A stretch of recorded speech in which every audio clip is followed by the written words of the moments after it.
ਆਪਾਂ ਸ਼ੁਰੂਆਤ ਕਰਦੇ ਹਾਂ ਸਰਦਾਰ ਨਰਿੰਦਰ ਸਿੰਘ ਕਪਾਨੀ। ਮਾਡਰਨ ਇੰਟਰਨੈਟ ਦੇ ਇਹ ਫਾਦਰ ਆਫ ਫਾਈਬਰ ਆਪਟਿਕਸ ਦੇ ਨਾਮ ਦੇ ਨਾਲ ਵੀ ਡਾਕਟਰ ਕਪਾਨੀ ਜਿਹੜੇ ਉਹ ਜਾਣੇ ਜਾਂਦੇ ਆ। ਕੱਲਾ ਇਹੀ ਨਹੀਂ, ਸਿੱਖ ਹੈਰੀਟੇਜ ਨੂੰ, ਸਿੱਖ ਕਲਚਰ ਨੂੰ, ਸਿੱਖ ਆਰਟ ਨੂੰ ਸਾਂਭਣ ਦਾ ਸਭ ਤੋਂ ਵੱਡਾ ਜਿਹੜਾ ਕੰਮ ਜੇ ਦੁਨੀਆ ਭਰ 'ਚ ਜੇ ਕਿਸੇ ਨੇ ਕੀਤਾ ਤਾਂ ਉਹ ਡਾਕਟਰ ਕਪਾਨੀ ਦਾ ਨਾਮ ਉਸ ਦੇ ਵਿੱਚ ਨਾਮ ਜਿਹੜਾ ਉਹ ਲੱਗਦਾ ਹੈ। ਕਿਤੇ ਕਲਾਸ ਦੇ ਵਿੱਚ ਇਹਨਾਂ ਦਾ ਟੀਚਰ ਪੜ੍ਹਾ ਰਿਹਾ ਸੀਗਾ ਵੀ ਜਿਹੜੀ ਲਾਈਟ ਆ ਉਹ ਸਿੱਧੀ ਲਾਈਨ 'ਚ ਜਾਂਦੀ ਆ, ਤੇ ਡਾਕਟਰ ਕਪਾਨੀ ਨੇ ਉਹਨੂੰ ਕੁਐਸਚਨ ਕੀਤਾ ਵੀ ਲਾਈਟ ਟੇਢੀ ਮੋਢੀ ਹੋ ਕੇ ਵੀ ਜਾ ਸਕਦੀ ਆ। ਉਹ ਕਹਿੰਦਾ ਵੀ ਤੂੰ ਸਾਬਤ ਕਰਕੇ ਦਿਖਾ। ਤਾਂ ਉੱਥੋਂ ਡਾਕਟਰ ਸਾਹਿਬ ਨੇ ਬੜੀ ਕੋਸ਼ਿਸ਼ ਕੀਤੀ ਉੱਥੇ ਨਾ ਪ੍ਰਿਜ਼ਮ ਵਗੈਰਾ ਲੈ ਕੇ, ਸ਼ੀਸ਼ੇ ਲੈ ਕੇ ਜਾਂ ਹੋਰ ਵੀ ਲਾਈਟ ਬੈਂਡ ਕਰਕੇ ਕਿੱਦਾਂ ਜਾਂਦੀ ਆ, ਪਰ ਉੱਥੇ ਕਿਉਂਕਿ ਉਹਨਾਂ ਨੂੰ ਚੰਗਾ ਸਮਾਨ ਨਹੀਂ ਸੀ ਮੁਹੱਈਆ ਤੇ ਉਹ ਪੂਰੀ ਤਰ੍ਹਾਂ ਉਸ ਚੀਜ਼ ਨੂੰ ਆਪਣੇ ਜਿਹੜਾ ਉਹਦਾ ਕਨਸੈਪਟ ਸੀ ਉਹ ਸਾਬਤ ਨਾ ਕਰ ਸਕੇ। ਮੇਰੇ ਖਿਆਲ 1952-53 ਦੇ ਵਿੱਚ London imperial college of London 'ਚ ਪੜ੍ਹਾਈ ਕਰਨ ਚਲੇ ਗਏ। ਉੱਥੇ ਜਾ ਕੇ ਇਹਨਾਂ ਨੇ ਰਿਸਰਚ ਕਰਕੇ ਸਾਬਤ ਕਰਤਾ ਵੀ ਜਿਹੜੀ ਲਾਈਟ ਆ ਉਹਨੂੰ ਬੈਂਡ ਕੀਤਾ ਜਾ ਸਕਦਾ। ਸੋ ਇਹਨਾਂ ਦਾ ਨਾਂ ਹੀ ਪੈ ਗਿਆ ਦਾ ਮੈਨ ਹੂ ਬੈਂਡ ਦਾ ਲਾਈਟ। ਸੋ ਕਈ ਲੋਕ ਕਹਿੰਦੇ ਵੀ ਇਹਨਾਂ ਨੂੰ ਨੋਬਲ ਪ੍ਰਾਈਜ਼ ਕਿਉਂ ਨਹੀਂ ਮਿਲਿਆ। ਮੈਂ ਇਹਨਾਂ ਨੂੰ ਪੁੱਛਿਆ ਵੀ ਸੀ, ਉਹ ਕਹਿੰਦੇ ਮੇਰਾ ਕੰਮ ਕਰਨਾ ਹੈ, ਪ੍ਰਾਈਜ਼ ਦੇਣਾ ਤਾਂ ਪ੍ਰਾਈਜ਼ ਦੇਣ ਵਾਲੀ ਕੰਪਨੀ ਨੇ ਡਿਸਾਈਡ ਕਰਨਾ ਸੀ। ਵੀ ਦੁਨੀਆ 'ਚ ਇੰਨੀਆਂ ਕਾਢਾਂ ਨਿਕਲਦੀਆਂ, ਕੋਈ ਜ਼ਰੂਰੀ ਨਹੀਂ ਵੀ ਸਭ ਨੂੰ ਨੋਬਲ ਪ੍ਰਾਈਜ਼ ਮਿਲੇ। ਇਹਨਾਂ ਨੇ 4 ਕਿਤਾਬਾਂ ਵੀ ਲਿਖੀਆਂ ਤੇ ਇਹਨਾਂ ਦੀ ਜਿਹੜੀ ਕੰਟਰੀਬਿਊਸ਼ਨ ਹੈ ਉਹ ਵੈਲ ਐਸਟੈਬਲਿਸ਼ਡ ਹੈਗੀ ਆ ਜਿਹੜੀ ਸਾਇੰਟੀਫਿਕ ਫੀਲਡ ਦੇ ਵਿੱਚ, ਕਿ ਇਹਨਾਂ ਨੂੰ ਵੱਡੇ ਮਹਾਰਥੀ ਮੰਨਿਆ ਜਾਂਦਾ। ਇਹਨਾਂ ਨੂੰ ਬਹੁਤ ਅਵਾਰਡ ਵੀ ਮਿਲੇ। ਸਾਡੇ ਲੋਕਾਂ ਨੂੰ ਬਹੁਤਿਆਂ ਨੂੰ ਇਹ ਨਹੀਂ ਪਤਾ ਜਿਹੜਾ ਸੈਨ ਫਰਾਂਸਿਸਕੋ ਵਿੱਚ ਏਸ਼ੀਅਨ ਆਰਟਸ ਮਿਊਜ਼ੀਅਮ ਹੈ ਉਹਦੇ ਵਿੱਚ ਸਿੱਖ ਆਰਟ, ਸਿੱਖ ਕਲਾ ਬਾਰੇ ਇੱਕ ਪਰਮਾਨੈਂਟ ਐਗਜ਼ੀਬਿਟ ਲੱਗੀ ਹੋਈ ਆ। ਜੇ ਤੁਸੀਂ ਕਦੇ ਸੈਨ ਫਰਾਂਸਿਸਕੋ ਜਾਓ ਤਾਂ ਕੋਸ਼ਿਸ਼ ਕਰੋ ਵੀ ਉਸ ਐਗਜ਼ੀਬਿਸ਼ਨ ਤੇ ਜਾਓ। ਤੇ ਇੱਥੇ ਇੱਕ ਬਹੁਤ ਵੱਡੇ ਸਾਇੰਸਦਾਨ ਹੋਏ ਨੇ ਡਾਕਟਰ ਕਪਾਨੀ ਦੇ ਲੈਵਲ ਦੇ ਹੀ, ਜਿਨ੍ਹਾਂ ਨੂੰ ਨੋਬਲ ਪ੍ਰਾਈਜ਼ ਵੀ ਮਿਲਿਆ। ਯਾਨੀ ਕਿਸੇ ਨੂੰ ਇਹ ਪਤਾ ਹੋਏ ਵੀ ਸਾਡੇ ਇੱਕ ਪੰਜਾਬੀ ਬਜ਼ੁਰਗ ਨੂੰ ਨੋਬਲ ਪ੍ਰਾਈਜ਼ ਮਿਲਿਆ, ਉਹ ਸੀਗੇ ਹਰਗੋਬਿੰਦ ਖੁਰਾਨਾ। ਇਹ ਜਿਹੜੇ ਹਰਗੋਬਿੰਦ ਖੁਰਾਨਾ ਸੀਗੇ, ਇਹਨਾਂ ਨੂੰ 1966 ਦੇ ਵਿੱਚ ਨੋਬਲ ਪ੍ਰਾਈਜ਼ ਮਿਲਿਆ। 68 ਚ, ਹਾਂਜੀ 68 ਦੇ ਵਿੱਚ। ਤੇ ਇਹਨਾਂ ਦੇ ਨਾਲ 2 ਹੋਰ ਬੰਦੇ ਸੀ ਤੇ ਇਹਨਾਂ ਨੂੰ ਇਹ ਫਿਜ਼ੀਓਲੋਜੀ/ਮੈਡੀਸਿਨ 'ਚ ਮਿਲਿਆ ਸੀ। ਇਹਨਾਂ ਨੇ ਜੈਨੇਟਿਕ ਕੋਡ ਨੂੰ ਨਾ ਸੋਲਵ ਕੀਤਾ ਸੀ। ਜਿੰਨੀਆਂ ਅੱਜ ਕੱਲ੍ਹ ਸਿੰਥੈਟਿਕ ਦਵਾਈਆਂ ਜਿਵੇਂ ਇਨਸੂਲਿਨ, ਜਿਹੜੀ ਅੱਜ ਕੱਲ੍ਹ ਜਿਵੇਂ ਤੁਸੀਂ PCR ਟੈਸਟ ਜਿਵੇਂ ਕੋਵਿਡ ਦੇ ਟੈਸਟ ਕਰਦੇ ਆ, ਜਿਹੜਾ ਉਹਦਾ ਫੰਡਾਮੈਂਟਲ ਬੇਸਿਸ ਹੈ ਉਹ ਇਹਨਾਂ ਦੀ ਰਿਸਰਚ ਤੇ ਬੇਸ। ਹੁਣ ਮੈਂ ਇੱਕ ਏਦਾਂ ਦੇ ਬਜ਼ੁਰਗ ਬਾਰੇ ਗੱਲ ਕਰਦਾ ਵੀ ਇਹਨਾਂ ਨੂੰ ਯੂਬਾ ਸਿਟੀ 'ਚ ਹਰ ਕੋਈ ਜਾਣਦਾ, ਪਰ ਮੇਰੇ ਖਿਆਲ 'ਚ ਸ਼ਾਇਦ ਯੂਬਾ ਸਿਟੀ ਤੋਂ ਬਾਹਰ ਘੱਟ ਹੀ ਲੋਕ ਜਾਣਦੇ ਨੇ। ਸਰਦਾਰ ਹਰੀ ਸਿੰਘ ਐਵਰੈਸਟ, ਇਹਨਾਂ ਬਾਰੇ ਦੱਸਣ ਤੋਂ ਪਹਿਲਾਂ ਇਹਨਾਂ ਦਾ ਇੱਕ ਬੜਾ ਫੇਮਸ ਸਟੇਟਮੈਂਟ ਹੈ। ਕਹਿੰਦੇ ਆਈ ਵਾਜ਼ ਬ੍ਰਿਟਿਸ਼ ਸਬਜੈਕਟ ਬਾय ਸਬਜੂਗੇਸ਼ਨ। ਮੈਂ ਇੱਕ ਬ੍ਰਿਟਿਸ਼ ਨਾਗਰਿਕ ਸੀਗਾ ਗੁਲਾਮੀ ਕਰਕੇ, ਐਂਡ ਇੰਡੀਅਨ ਬਾय ਬਰਥ। ਤੇ ਜਨਮ ਦੇ ਹਿਸਾਬ ਨਾਲ ਮੈਂ ਭਾਰਤੀ ਸੀ, ਪਾਕਿਸਤਾਨੀ ਬਾय ਸਰਕਮਸਟੈਂਸਿਸ। ਹਾਲਾਤਾਂ ਕਰਕੇ ਮੈਂ ਪਾਕਿਸਤਾਨੀ ਹੋ ਗਿਆ ਕਿਉਂਕਿ ਇਹਨਾਂ ਦਾ ਲੈਲਪੁਰ ਦਾ ਜਨਮ ਸੀ। And an American by choice. ਕਹਿੰਦੇ ਵੀ ਮੈਂ ਅਮਰੀਕਨ ਆਪਣੀ ਮਰਜ਼ੀ ਨਾਲ ਬਣਿਆ, ਬਾਕੀ ਚੀਜ਼ਾਂ ਤੇ ਮੇਰਾ ਹੱਕ ਨਹੀਂ ਸੀ। ਗੁਲਾਮ ਹੋਣ 'ਚ ਮੇਰਾ ਕੋਈ ਹੱਕ ਨਹੀਂ ਸੀ। ਕਿੱਥੇ ਮੈਂ ਪੈਦਾ ਹੋਣਾ ਉੱਥੇ ਮੇਰਾ ਹੱਕ ਨਹੀਂ ਸੀ, ਤੇ ਕਿਹੜੇ ਮੁਲਕ 'ਚ ਮੇਰਾ ਜ਼ਿਲ੍ਹਾ ਆ ਗਿਆ ਲੈਲਪੁਰ, ਮੇਰਾ ਉੱਥੇ ਕੋਈ ਕੰਟਰੋਲ ਨਹੀਂ ਸੀ।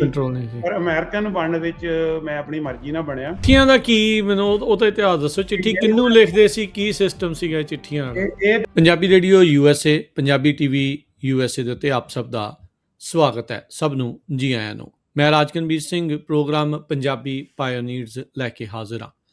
ਪੰਜਾਬੀਆਂ ਦਾ, ਸਿੱਖਾਂ ਦਾ ਇਤਿਹਾਸ ਅਮਰੀਕਾ ਦੇ ਵਿੱਚ ਕਿਹੜੇ ਸਮੇਂ ਦੇ ਉੱਤੇ ਆਏ, ਕਿਹੜੀਆਂ ਮੁਸ਼ਕਿਲਾਂ ਦਾ ਸਾਹਮਣਾ ਕਰਨਾ ਪਿਆ, ਕਿਹੜੇ ਉਹ ਕਿਰਦਾਰ, ਕਿਹੜੇ ਉਹ ਕਰੈਕਟਰ, ਕਿਹੜੀਆਂ ਉਹ ਪਰਸਨੈਲਿਟੀਜ਼ ਜਿਨ੍ਹਾਂ ਨੇ ਇੱਥੇ ਪੰਜਾਬੀਆਂ ਦੇ ਲਈ, ਸਿੱਖਾਂ ਦੇ ਲਈ ਰਾਹ ਦਸੇਰਾ ਬਣੇ। ਗਦਰ ਪਾਰਟੀ ਬਣੀ, ਗਦਰੀ ਇੱਥੋਂ ਵਾਪਸ ਗਏ, ਮੁਲਕ ਨੂੰ ਆਜ਼ਾਦ ਕਰਾਉਣ ਦੀ ਜਦੋਜਹਿਦ ਕੀਤੀ। ਫਿਰ ਇਵੈਂਚੁਅਲੀ ਆਪਾਂ ਦੇਖਿਆ ਵੀ ਇੱਥੇ ਅਮਰੀਕਾ 'ਚ ਦੂਜੇ ਗੋਰਿਆਂ ਤੋਂ ਇਲਾਵਾ ਦੂਜਿਆਂ ਨੂੰ ਨਾਗਰਿਕਤਾ ਮਿਲਣੀ ਸ਼ੁਰੂ ਹੋਈ। ਉਸ ਦੇ ਵਿੱਚ ਕੀ ਇਤਿਹਾਸ ਰਿਹਾ, ਕੀ ਯੋਗਦਾਨ ਰਿਹਾ, ਆਪਾਂ ਜੇ ਸਿੰਘ ਹੋਣਾ ਬਾਰੇ ਵੀ ਤੁਹਾਡੇ ਨਾਲ ਸਾਂਝ ਪਾਈ। ਅੱਜ ਆਪਾਂ ਉਸ ਇਤਿਹਾਸ ਦੀ ਕੜੀ ਨੂੰ ਅੱਗੇ ਜੋੜਾਂਗੇ ਜਦ 100 ਜਾਣੇ ਸਾਲ ਭਰ ਦੇ ਵਿੱਚ ਇੰਡੀਆ ਵਰਗੇ ਮੁਲਕ ਤੋਂ, ਭਾਰਤ ਵਰਗੇ ਮੁਲਕ ਤੋਂ ਉਹਨਾਂ ਨੂੰ ਇੱਥੇ ਸਿਟੀਜ਼ਨ ਬਣਾਉਣ ਦੀ ਕਵਾਇਦ ਸ਼ੁਰੂ ਹੋਈ ਆ।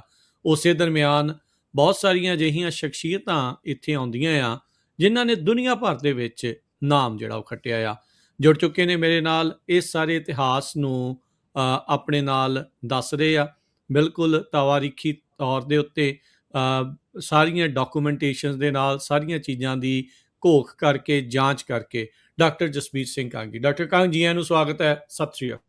ਸਤਿ ਸ਼੍ਰੀ ਅਕਾਲ ਜੀ। ਡਾਕਟਰ ਸਾਹਿਬ, ਇਸ ਗੱਲ ਦੇ ਵਿੱਚ ਮੈਨੂੰ ਥੋੜ੍ਹਾ ਜਿਹਾ ਸਾਡੇ ਦਰਸ਼ਕਾਂ ਦੇ ਨਾਲ, ਸਰੋਤਿਆਂ ਦੇ ਨਾਲ ਰੀਕੈਪ ਕਰ ਦਿਓ ਵੀ ਜਿਹੜੀਆਂ ਗੱਲਾਂ ਹੁਣ ਤੱਕ ਆਪਾਂ ਕੀਤੀਆਂ ਆ, ਤੇ ਫਿਰ ਅੱਜ ਆਪਾਂ ਬਹੁਤ ਹੀ ਅਹਿਮ ਪਰਸਨੈਲਿਟੀਜ਼ ਜਿਹੜੀ ਆ ਉਹਨਾਂ ਦੇ ਬਾਰੇ ਗੱਲਬਾਤ ਕਰਾਂਗੇ। ਰਾਜ ਜੀ, ਤੁਹਾਡਾ ਇਸ ਪ੍ਰੋਗਰਾਮ ਦੇ ਵਿੱਚ ਮੈਨੂੰ ਦੁਬਾਰਾ ਆਉਣ ਲਈ ਮੌਕਾ ਦੇਣ ਲਈ ਬਹੁਤ ਧੰਨਵਾਦ। ਇਹ ਬੜੀ ਅਹਿਮ ਗੱਲ ਹੈ ਵੀ ਆਪਾਂ ਸਰਬਤ ਦਾ ਭਲਾ ਮੰਗਣ ਵਾਲੀ ਕੌਮ ਹੈ, ਤੋ ਜੋ ਸਾਡਾ ਮਕਸਦ ਇਹੀ ਹੈਗਾ ਵੀ ਜੋ ਤੱਥ ਸਾਡੀ ਕਮਿਊਨਿਟੀ ਨੂੰ ਪਤਾ ਹੋਣੇ ਚਾਹੀਦੇ ਨੇ। ਆਪਾਂ ਹੁਣ ਜਿਹੜੇ ਇਸ ਕੰਟਰੀ 'ਚ ਅਮਰੀਕਾ 'ਚ ਰਹਿੰਦੇ ਹਾਂ, ਆਪਾਂ ਅਮਰੀਕਨ ਹੈ, ਅਤੇ ਜਿਹੜੇ ਇੱਥੇ ਲੋਕ ਨੇ ਅਮਰੀਕਾ 'ਚ ਆਏ ਉਹ ਕਿਤੇ ਨਾ ਕਿਤੋਂ ਹੋਰ ਜਗ੍ਹਾ ਤੋਂ ਆਏ ਨੇ, ਜ਼ਿਆਦਾਤਰ ਨੇਟਿਵ ਅਮਰੀਕਨਸ ਨੂੰ ਛੱਡ ਕੇ। ਸੋ ਹਰ ਕੌਮ ਦੀ, ਹਰ ਮੈਂ ਕਹਾਂਗਾ ਕਮਿਊਨਿਟੀ ਦੀ ਆਪਣੀ ਆਪਣੀ ਦਾਸਤਾਨ ਹੈ ਇੱਥੇ ਆਉਣ ਦੀ। ਜਿਹੜੀ ਸਾਡੀ ਦਾਸਤਾਨ ਹੈ ਉਹ ਬਹੁਤ ਘੱਟ ਲੋਕਾਂ ਨੂੰ ਪਤਾ ਵੀ ਸਾਡੇ ਬਜ਼ੁਰਗਾਂ ਨੇ ਇਸ ਕੰਟਰੀ ਵਿੱਚ ਆਪਣੀਆਂ ਜੜ੍ਹਾਂ ਲਗਾਉਣ ਲਈ ਬਹੁਤ ਮੁਸ਼ਕਲਾਂ ਝੱਲੀਆਂ ਅਤੇ ਬਹੁਤ ਕੁਛ ਇਸ ਕੰਟਰੀ ਨੂੰ ਦਿੱਤਾ ਵੀ, ਅਤੇ ਸਾਰੀ ਦੁਨੀਆ ਨੂੰ ਦਿੱਤਾ।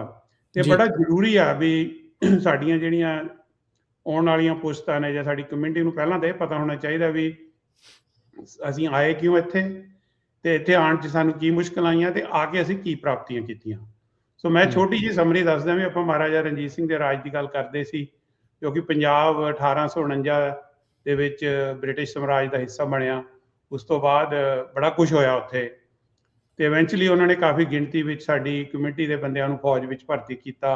ਹੌਲੀ ਹੌਲੀ ਉਹ ਜਿਹੜੇ ਫੌਜੀ ਸੀਗੇ ਸਿੰਗਾਪੁਰ, ਮਲੇਸ਼ੀਆ, ਹਾਂਗਕਾਂਗ ਤੋਂ ਰਿਟਾਇਰ ਹੋ ਕੇ ਪੈਸੀਫਿਕ ਵੈਸਟ 'ਚ ਆਏ, ਅਤੇ ਉਹਨਾਂ ਨੇ ਜਾ ਕੇ ਪਿੰਡਾਂ 'ਚ ਲੋਕਾਂ ਨੂੰ ਦੱਸਿਆ। ਉਦੋਂ ਪੰਜਾਬ ਦੇ ਵਿੱਚ ਜਿਹੜੇ ਫਾਰਮਿੰਗ ਜਾਂ ਹੋਰ ਇਕਨੋਮਿਕ ਹਾਲਾਤ ਵੀ ਬਹੁਤ ਮਾੜੇ ਸੀ। ਸੋ ਸਾਡੇ ਲੋਕ ਇੱਥੇ ਆਉਣੇ ਸ਼ੁਰੂ ਹੋਏ ਤਕਰੀਬਨ 1890 ਦੇ ਕਰੀਬ, ਅਤੇ ਕਈ ਹਜ਼ਾਰਾਂ ਦੀ ਗਿਣਤੀ ਸਾਡੇ ਲੋਕ ਇੱਥੇ ਪਹੁੰਚ ਗਏ। ਇੱਥੇ ਆ ਕੇ ਉਹਨਾਂ ਨੇ ਬਹੁਤ ਮਿਹਨਤਾਂ ਕੀਤੀਆਂ, ਪਰ ਉਹ ਇੱਥੇ ਆ ਕੇ ਸਿਟੀਜ਼ਨ ਨਹੀਂ ਸੀ ਬਣ ਸਕਦੇ, ਕਿਉਂਕਿ ਸਿਟੀਜ਼ਨ ਬਣਨ ਦਾ ਹੱਕ ਜਿਹੜੇ ਲੋਕ ਉਸ ਖਿੱਤੇ ਤੋਂ ਆਉਂਦੇ ਸੀ ਉਹਨਾਂ ਨੂੰ ਨਹੀਂ ਸੀਗਾ। ਇਹ ਆਪਾਂ ਸਟੋਰੀਆਂ ਪਿਛਲੇ ਪ੍ਰੋਗਰਾਮ 'ਚ ਕਵਰ ਕਰ ਚੁੱਕੇ ਆ ਜੀ। 1913 ਦੇ ਵਿੱਚ ਇੱਦਾਂ ਦੇ ਕਾਨੂੰਨ ਬਣਾ ਦਿੱਤੇ ਗਏ ਕਿ ਤੁਸੀਂ ਇੱਥੇ ਜ਼ਮੀਨ ਲੀਜ਼ ਵੀ ਨਹੀਂ ਕਰ ਸਕਦੇ, ਨਾ ਖਰੀਦ ਸਕਦੇ ਆ। ਸੋ ਇਹ ਬੜੀ ਮੁਸ਼ਕਿਲ ਸੀ ਸਾਡੇ ਲੋਕਾਂ ਲਈ, ਦੁਬਿਧਾ ਸੀ। ਸੋ ਸਾਡੇ ਲੋਕਾਂ ਨੇ, ਕਈਆਂ ਨੇ ਆਪਣੇ ਗੋਰੇ ਦੋਸਤਾਂ ਦੇ ਨਾਂ 'ਤੇ ਜ਼ਮੀਨ, ਅਤੇ ਕਈਆਂ ਨੇ ਮੈਕਸੀਕਨ ਭਾਈਚਾਰੇ ਦੇ ਵਿੱਚ ਵਿਆਹ ਵੀ ਕਰਵਾਏ।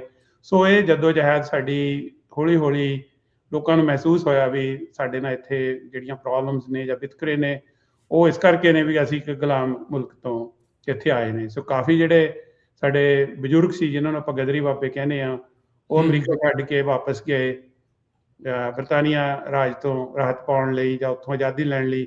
ਉਹ ਸਟੋਰੀ ਆਪਾਂ ਅੱਗੇ ਕਵਰ ਕਰ ਚੁੱਕੇ ਹਾਂ। ਸੋ 1917 ਦੇ ਵਿੱਚ ਕਿਹਾ ਜਿਹਾ ਕਾਨੂੰਨ ਬਣਿਆ ਵੀ ਉਹਨਾਂ ਨੇ ਉਸ ਖਿੱਤੇ ਤੋਂ ਜਿਹੜੇ ਲੋਕ ਆਉਂਦੇ ਸੀ, ਸਾਡੇ ਲੋਕਾਂ ਦਾ ਬਿਲਕੁਲ ਆਉਣਾ ਬੰਦ ਹੋ ਗਿਆ।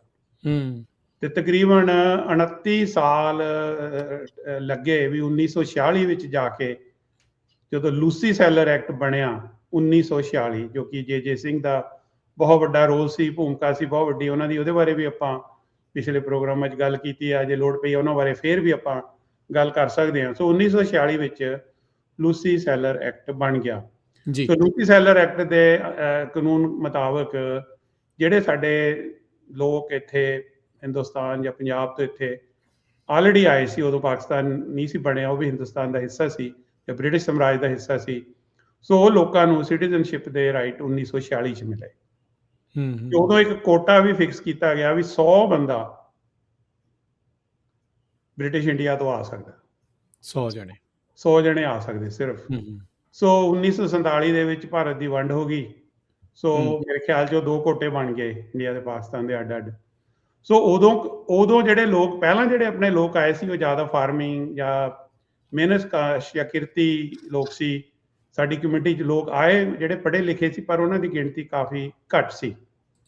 ਪਰ 1946 ਤੋਂ ਬਾਅਦ ਕਾਫੀ ਜਿਹੜੇ ਲੋਕ ਆਏ ਉਹ ਇਕੱਲੇ ਪੰਜਾਬ ਤੋਂ ਨਹੀਂ ਸੀ, ਉਹ ਹਿੰਦੁਸਤਾਨ ਦੇ ਹੋਰ ਇਲਾਕਿਆਂ ਤੋਂ ਵੀ ਆਏ। ਪਰ ਸਾਡੇ ਪੰਜਾਬ ਤੋਂ ਕੁਛ ਇੱਦਾਂ ਦੀਆਂ ਸ਼ਖਸੀਅਤਾਂ ਉਸ ਸਮੇਂ 'ਚ ਆਈਆਂ ਜਿਨ੍ਹਾਂ ਦੀ ਕਿ ਬਹੁਤ ਹੀ ਵੱਡੀ ਕੰਟਰੀਬਿਊਸ਼ਨ ਹੈ ਅਮਰੀਕਾ 'ਚ।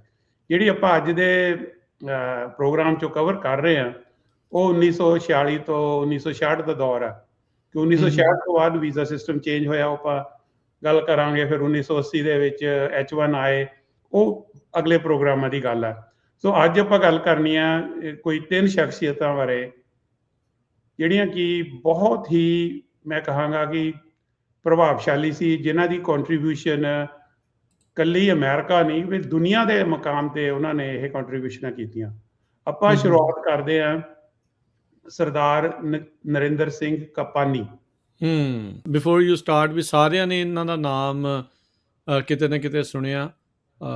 ਮਾਡਰਨ ਇੰਟਰਨੈਟ ਦੇ ਇਹ ਫਾਦਰ ਆਫ ਫਾਈਬਰ ਆਪਟਿਕਸ ਦੇ ਨਾਮ ਦੇ ਨਾਲ ਵੀ ਡਾਕਟਰ ਕਪਾਨੀ ਜਿਹੜੇ ਉਹ ਜਾਣੇ ਜਾਂਦੇ ਆ।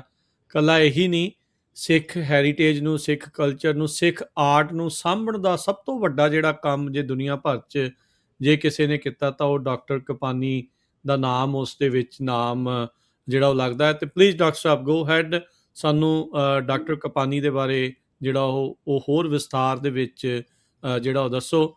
ਅੱਜ ਜਿਸ ਯੁੱਗ ਦੇ ਜ਼ਰੀਏ, ਜਿਸ ਫਾਈਬਰ ਆਪਟਿਕ ਦੇ ਜ਼ਰੀਏ ਆਪਾਂ ਇੰਨੀ ਦੂਰੋਂ ਇੱਕ ਦੂਜੇ ਦੇ ਸਾਹਮਣੇ ਬੈਠੇ ਹਾਂ, ਇਹ ਡਾਕਟਰ ਕਪਾਨੀ ਦੀ ਦੇਣ।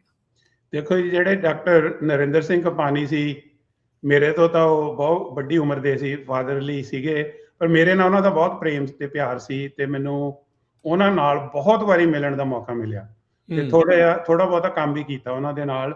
ਸੋ ਮੇਰੇ ਲਈ, ਉਹਨਾਂ ਦੇ ਲਈ, ਮੇਰੇ ਮਨ 'ਚ ਉਹਨਾਂ ਲਈ ਬਹੁਤ ਸਤਿਕਾਰ ਹੈ। ਮੈਂ ਉਹਨਾਂ ਦੀ ਇੱਕ ਇੰਟਰਵਿਊ ਵੀ ਕੀਤੀ ਸੀਗੀ ਜੋ ਕਿ ਗਲੋਬਲ ਪੰਜਾਬ TV 'ਤੇ ਦਿਖਾਈ ਗਈ ਸੀ, ਅਤੇ ਮੈਂ ਤੁਹਾਨੂੰ ਬੇਨਤੀ ਕਰਾਂਗਾ ਕਿ ਤੁਸੀਂ ਉਸ ਇੰਟਰਵਿਊ 'ਚੋਂ ਕੁਛ ਕਲਿੱਪਸ ਵੀ ਸਰੋਤਿਆਂ ਦੇ ਨਾਲ ਜ਼ਰੂਰ ਸ਼ੇਅਰ ਕਰਿਓ। ਸੋ ਜਿਹੜੇ ਡਾਕਟਰ ਸਾਹਿਬ, ਡਾਕਟਰ ਨਰਿੰਦਰ ਕਪਾਨੀ ਇੱਕ ਬੜੀ ਅੱਛੀ ਫੈਮਿਲੀ, ਭੱਲਾ ਫੈਮਿਲੀ ਨੂੰ ਬਿਲੋਂਗ ਕਰਦੇ ਸੀ। ਇਹਨਾਂ ਦੀਆਂ ਜਿਹੜੀਆਂ ਰੂਟਸ ਨੇ ਉਹ ਗੁਰੂਆਂ ਦੇ ਟਾਈਮ ਤੋਂ ਸਿੱਖੀ ਦੇ ਨਾਲ ਜੁੜੀਆਂ ਹੋਈਆਂ ਨੇ, ਅਤੇ ਇਹ ਮੋਗੇ ਦੀ ਇਹਨਾਂ ਦੀ ਜੰਮਪਲ ਸੀ। ਅਤੇ ਮੋਗੇ 'ਚ ਇਹਨਾਂ ਨੇ ਮੁੱਢਲੀ ਪੜ੍ਹਾਈ ਕਰਕੇ ਦੇਹਰਾਦੂਨ ਗਏ। ਦੇਹਰਾਦੂਨ ਤੋਂ ਜਾ ਕੇ ਇਹ ਮੇਰੇ ਖਿਆਲ ਮੇਰਠ 'ਚ ਇਹਨਾਂ ਨੇ ਡਿਗਰੀ ਕੀਤੀ। ਪਰ ਜਦੋਂ ਦੇਹਰਾਦੂਨ ਸੀਗੇ, ਇਹ ਬੜੀ ਇੰਟਰਸਟਿੰਗ ਗੱਲ ਆ, ਆਪਾਂ ਨਾ ਅਕਸਰ ਹੋਰ ਟੌਪਿਕਸ 'ਤੇ ਗੱਲ ਕਰਦੇ ਹਾਂ, ਕਈ ਵਾਰੀ ਅਸੀਂ ਭੁੱਲ ਜਾਂਦੇ ਹਾਂ ਵੀ ਸਾਇੰਸ ਦਾ ਸਾਡੀ ਜ਼ਿੰਦਗੀ 'ਚ ਕਿੱਡਾ ਵੱਡਾ ਰੋਲ ਆ। ਉਹ ਇਹ ਕਿਤੇ ਕਲਾਸ ਦੇ ਵਿੱਚ ਇਹਨਾਂ ਦਾ ਟੀਚਰ ਪੜ੍ਹਾ ਰਿਹਾ ਸੀਗਾ ਵੀ ਜਿਹੜੀ ਲਾਈਟ ਆ ਉਹ ਸਿੱਧੀ ਲਾਈਨ 'ਚ ਜਾਂਦੀ ਆ, ਤੇ ਡਾਕਟਰ ਕਪਾਨੀ ਨੇ ਉਹਨੂੰ ਕੁਐਸਚਨ ਕੀਤਾ ਵੀ ਲਾਈਟ ਟੇਢੀ ਮੋਢੀ ਹੋ ਕੇ ਵੀ ਜਾ ਸਕਦੀ ਆ। ਉਹ ਕਹਿੰਦਾ ਵੀ ਤੂੰ ਸਾਬਤ ਕਰਕੇ ਦਿਖਾ। ਅੱਛਾ। ਸੋ ਉੱਥੋਂ ਡਾਕਟਰ ਸਾਹਿਬ ਨੇ ਬੜੀ ਕੋਸ਼ਿਸ਼ ਕੀਤੀ ਉੱਥੇ ਨਾ ਪ੍ਰਿਜ਼ਮ ਵਗੈਰਾ ਲੈ ਕੇ, ਸ਼ੀਸ਼ੇ ਲੈ ਕੇ ਜਾਂ ਹੋਰ ਵੀ ਲਾਈਟ ਬੈਂਡ ਕਰਕੇ ਕਿੱਦਾਂ ਜਾਂਦੀ ਆ, ਪਰ ਉੱਥੇ ਕਿਉਂਕਿ ਉਹਨਾਂ ਨੂੰ ਚੰਗਾ ਸਮਾਨ ਨਹੀਂ ਸੀ ਮੁਹੱਈਆ, ਤੇ ਉਹ ਪੂਰੀ ਤਰ੍ਹਾਂ ਉਸ ਚੀਜ਼ ਨੂੰ ਆਪਣੇ ਜਿਹੜਾ ਉਹਦਾ ਕਨਸੈਪਟ ਸੀ ਉਹ ਸਾਬਤ ਨਾ ਕਰ ਸਕੇ। ਇਹ ਮੇਰੇ ਖਿਆਲ 1952-53 ਦੇ ਵਿੱਚ London imperial college of London 'ਚ ਪੜ੍ਹਾਈ ਕਰਨ ਚਲੇ ਗਏ, ਜੋ ਬੜਾ ਮਸ਼ਹੂਰ ਕਾਲਜ ਸੀ। ਉੱਥੇ ਜਾ ਕੇ ਇਹਨਾਂ ਨੇ ਰਿਸਰਚ ਕਰਕੇ ਸਾਬਤ ਕਰਤਾ ਵੀ ਜਿਹੜੀ ਲਾਈਟ ਆ ਉਹਨੂੰ ਬੈਂਡ ਕੀਤਾ ਜਾ ਸਕਦਾ। ਸੋ ਇਹਨਾਂ ਦਾ ਨਾਂ ਹੀ ਪੈ ਗਿਆ, ਦਾ ਮੈਨ ਹੂ ਬੈਂਡ ਦਾ ਲਾਈਟ, ਉਹ ਲਾਈਟ ਨੂੰ ਮੋੜ ਸਕਦਾ। ਸੋ ਉਹ ਉਹਨਾਂ ਨੇ ਇਹ ਜਿਹੜਾ ਬੜਾ ਬੇਸਿਕ ਪ੍ਰਿੰਸੀਪਲ ਸੀਗਾ ਉਹ ਸਾਬਤ ਕੀਤਾ ਵੀ ਲਾਈਟ ਕੱਲੀ ਸਿੱਧੀ ਨਹੀਂ ਜਾਂਦੀ, ਇਹ ਬੈਂਡ ਹੋ ਕੇ ਵੀ ਜਿਹੜੀ ਰੋਸ਼ਨੀ ਆ ਉਹ ਜਾ ਸਕਦੀ ਹੈ। ਸੋ ਉਸ ਤੋਂ ਬਾਅਦ ਇਹ ਮੇਰੇ ਖਿਆਲ 1955 'ਚ ਗ੍ਰੈਜੂਏਟ ਹੋ ਗਏ ਲੰਡਨ ਤੋਂ, ਤੇ 1955 'ਚ ਇਹ ਅਮਰੀਕਾ 'ਚ ਰੋਚੈਸਟਰ ਯੂਨੀਵਰਸਿਟੀ 'ਚ ਆਏ, ਫਿਰ ਕੁਝ ਸ਼ਿਕਾਗੋ ਰਹੇ, ਤੇ ਮੇਰੇ ਖਿਆਲ 1961 ਦੇ ਵਿੱਚ ਇਹ ਕੈਲੀਫੋਰਨੀਆ ਆ ਗਏ। ਇੱਥੇ ਆ ਕੇ ਇਹਨਾਂ ਨੇ ਫਿਰ ਇਹ ਜਿਹੜਾ ਆਈਡੀਆ ਕੋਇਨ ਕੀਤਾ ਫਾਈਬਰ ਆਪਟਿਕਸ ਦਾ, ਜਿਹੜੀ ਵੀ ਫਾਈਬਰ ਦੇ ਵਿੱਚੋਂ ਆਪਟਿਕਸ ਆਪਾਂ ਲਾਈਟ ਮਾਰਦੇ ਹਾਂ, ਹਾਂਜੀ, ਵੀ ਫਾਈਬਰ ਦੇ ਵਿੱਚੋਂ ਲਾਈਟ ਜਾ ਸਕਦੀ ਆ।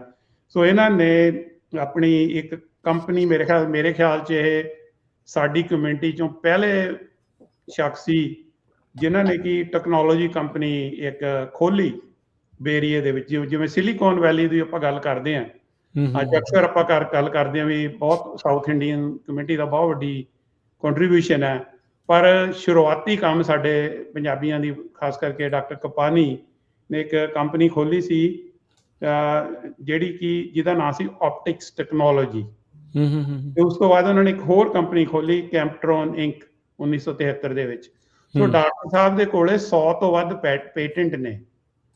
ਇਹਨਾਂ ਦੀਆਂ ਕੰਪਨੀਆਂ ਮਲਟੀ-ਮਿਲੀਅਨ ਡਾਲਰਸ ਦੀਆਂ ਕੰਪਨੀ ਸੀਗੀਆਂ, ਤੇ ਡਾਕਟਰ ਸਾਹਿਬ ਸਟੈਨਫੋਰਡ ਦੇ ਵਿੱਚ ਪੜ੍ਹਾਉਂਦੇ ਰਹੇ, ਬਰਕਲੇ 'ਚ ਪੜ੍ਹਾਉਂਦੇ ਰਹੇ, ਸੈਂਟਾ ਕਰੂਜ਼ ਵਿੱਚ ਪੜ੍ਹਾਉਂਦੇ ਰਹੇ। ਸੋ ਇਹਨਾਂ ਬਾਰੇ 1999 ਵਿੱਚ ਫੋਰਚੂਨ ਮੈਗਜ਼ੀਨ ਨੇ ਇੱਕ ਆਰਟੀਕਲ ਛਾਪਿਆ ਸੀ ਜਿਹਦੇ ਵਿੱਚ ਦੱਸਿਆ ਸੀ ਵੀ unsung heroes of America.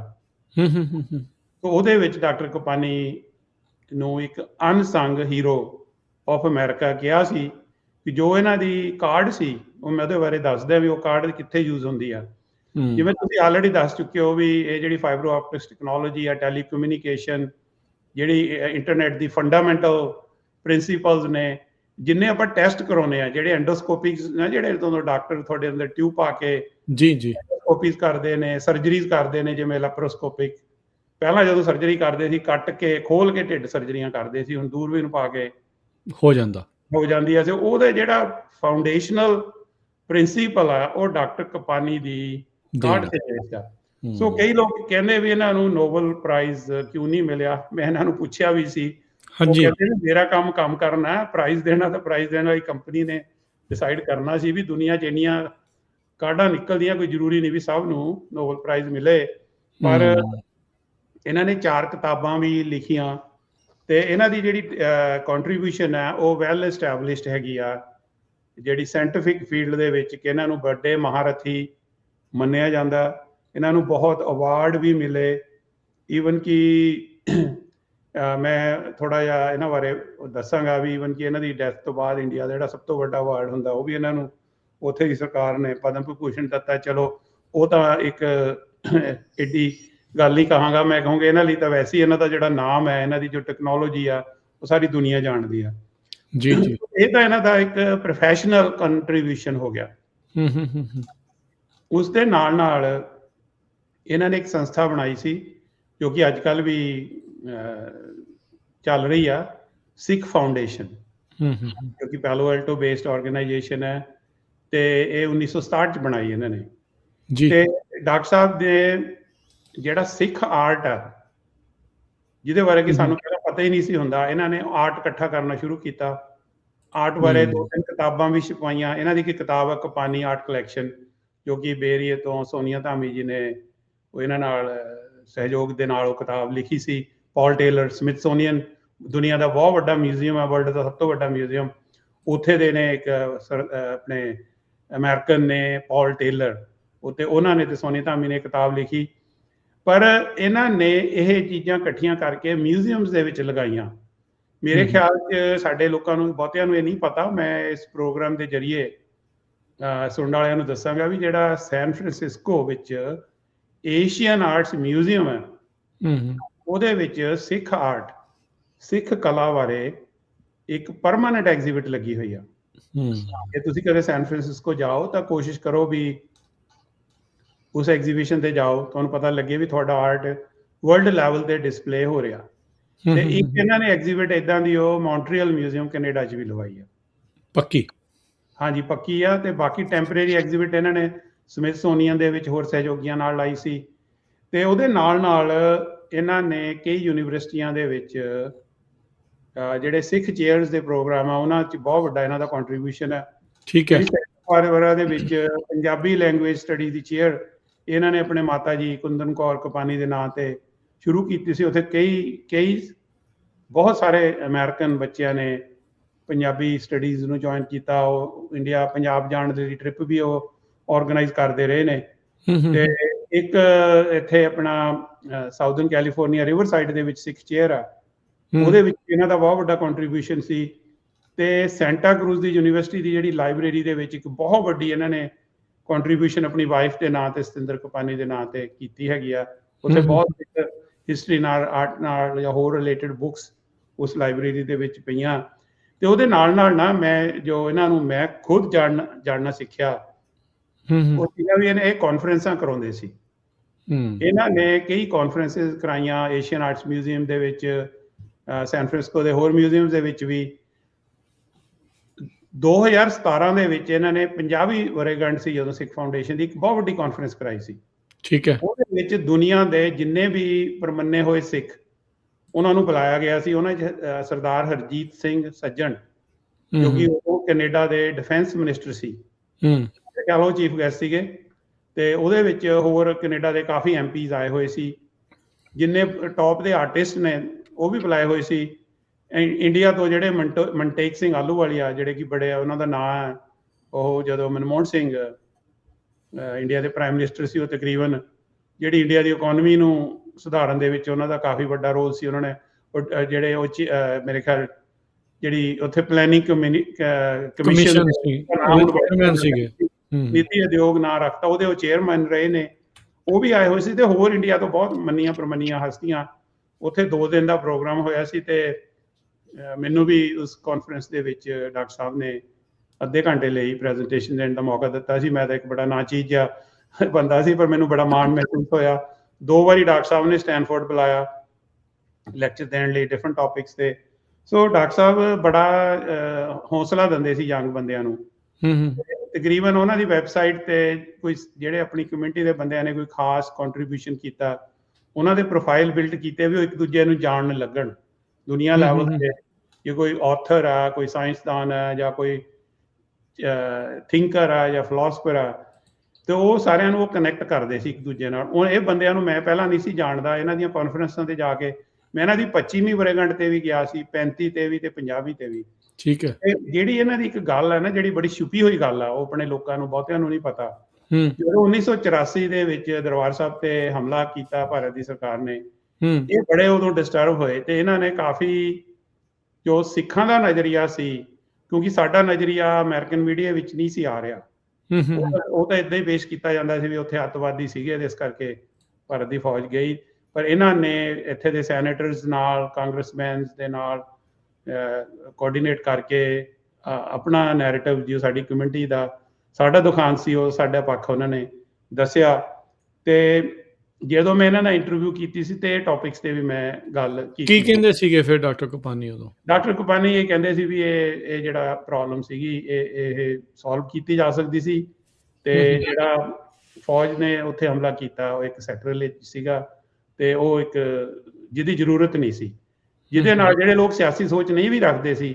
Doctor Kapany ਕੋਈ ਸਿਆਸੀ ਬੰਦੇ ਨਹੀਂ ਸੀ, ਉਹ ਇੱਕ ਸਾਇੰਸਦਾਨ, ਇੱਕ ਇੰਟੈਲੈਕਚੁਅਲ, ਇੱਕ ਵਿਦਵਾਨ, ਇੱਕ ਆਰਟ ਲਵਰ, ਕੋਈ ਪੋਲੀਟੀਕਲ ਸੋਚ ਨਹੀਂ ਸੀ। ਪਰ ਉਹ ਜੋ ਦਰਬਾਰ ਸਾਹਿਬ ਤੇ ਹਮਲਾ ਹੋਇਆ, ਉਹ ਇੱਕ ਧਾਰਮਿਕ ਸ਼ਰਧਾ ਸੀ ਜਿਹੜੇ ਸਿੱਖਾਂ ਦੀ, ਜਿਨ੍ਹਾਂ ਦੀ ਭਾਵੇਂ ਪੋਲੀਟੀਕਲ ਸੋਚ ਨਾ ਵੀ ਹੋਵੇ, ਉਹਨਾਂ ਦੀਆਂ ਵੀ ਰੂਹਾਂ ਕੰਬ ਗਈਆਂ ਸੀ।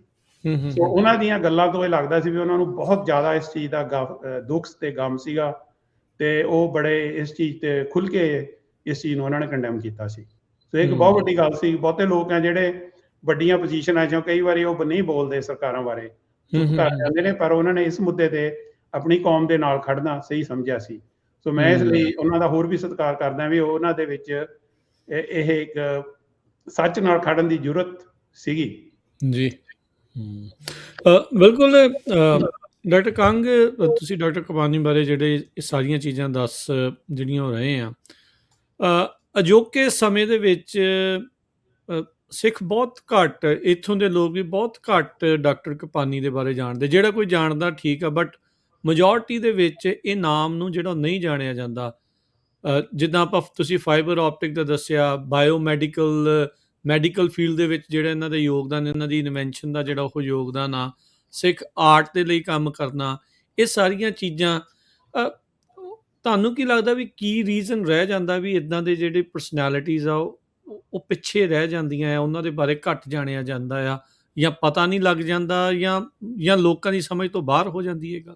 ਮੇਰੇ ਖਿਆਲ 'ਚ ਇਹ ਸਾਡੀ ਕਮਿਊਨਿਟੀ ਦਾ ਹੀ ਦੁਖਾਂਤ ਹੈ ਜੀ। ਮੈਂ ਥੋੜ੍ਹੀ ਜਿਹੀ ਗੱਲ ਉਹਨਾਂ ਦੀ ਨਹੀਂ ਦੱਸੀ ਤੁਹਾਨੂੰ।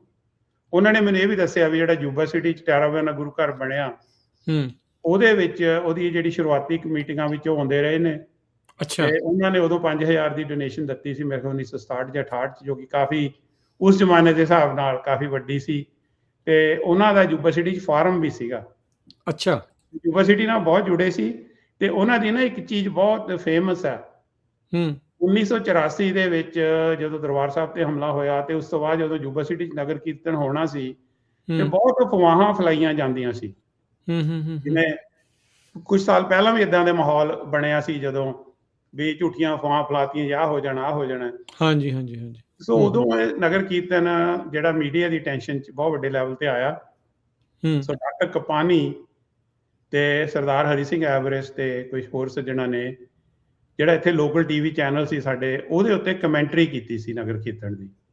ਅੱਛਾ। ਉਹ ਜਿਹੜੇ ਡਾਕਟਰ ਕਪਾਨੀ ਦੀ ਇੰਗਲਿਸ਼ ਬੋਲਣ ਉੱਤੇ ਇੰਨੀ ਕਮਾਂਡ ਸੀ, ਤੇ ਉਹ ਇੰਨੀ ਸੋਹਣੀ ਇੰਗਲਿਸ਼ ਬੋਲਦੇ ਸੀ, ਐਂ ਲੱਗਦਾ ਸੀ ਵੀ ਉਹਨਾਂ ਦੇ ਮੂੰਹੋਂ ਜਿਵੇਂ ਫੁੱਲ ਝੜਦੇ ਹੋਣ।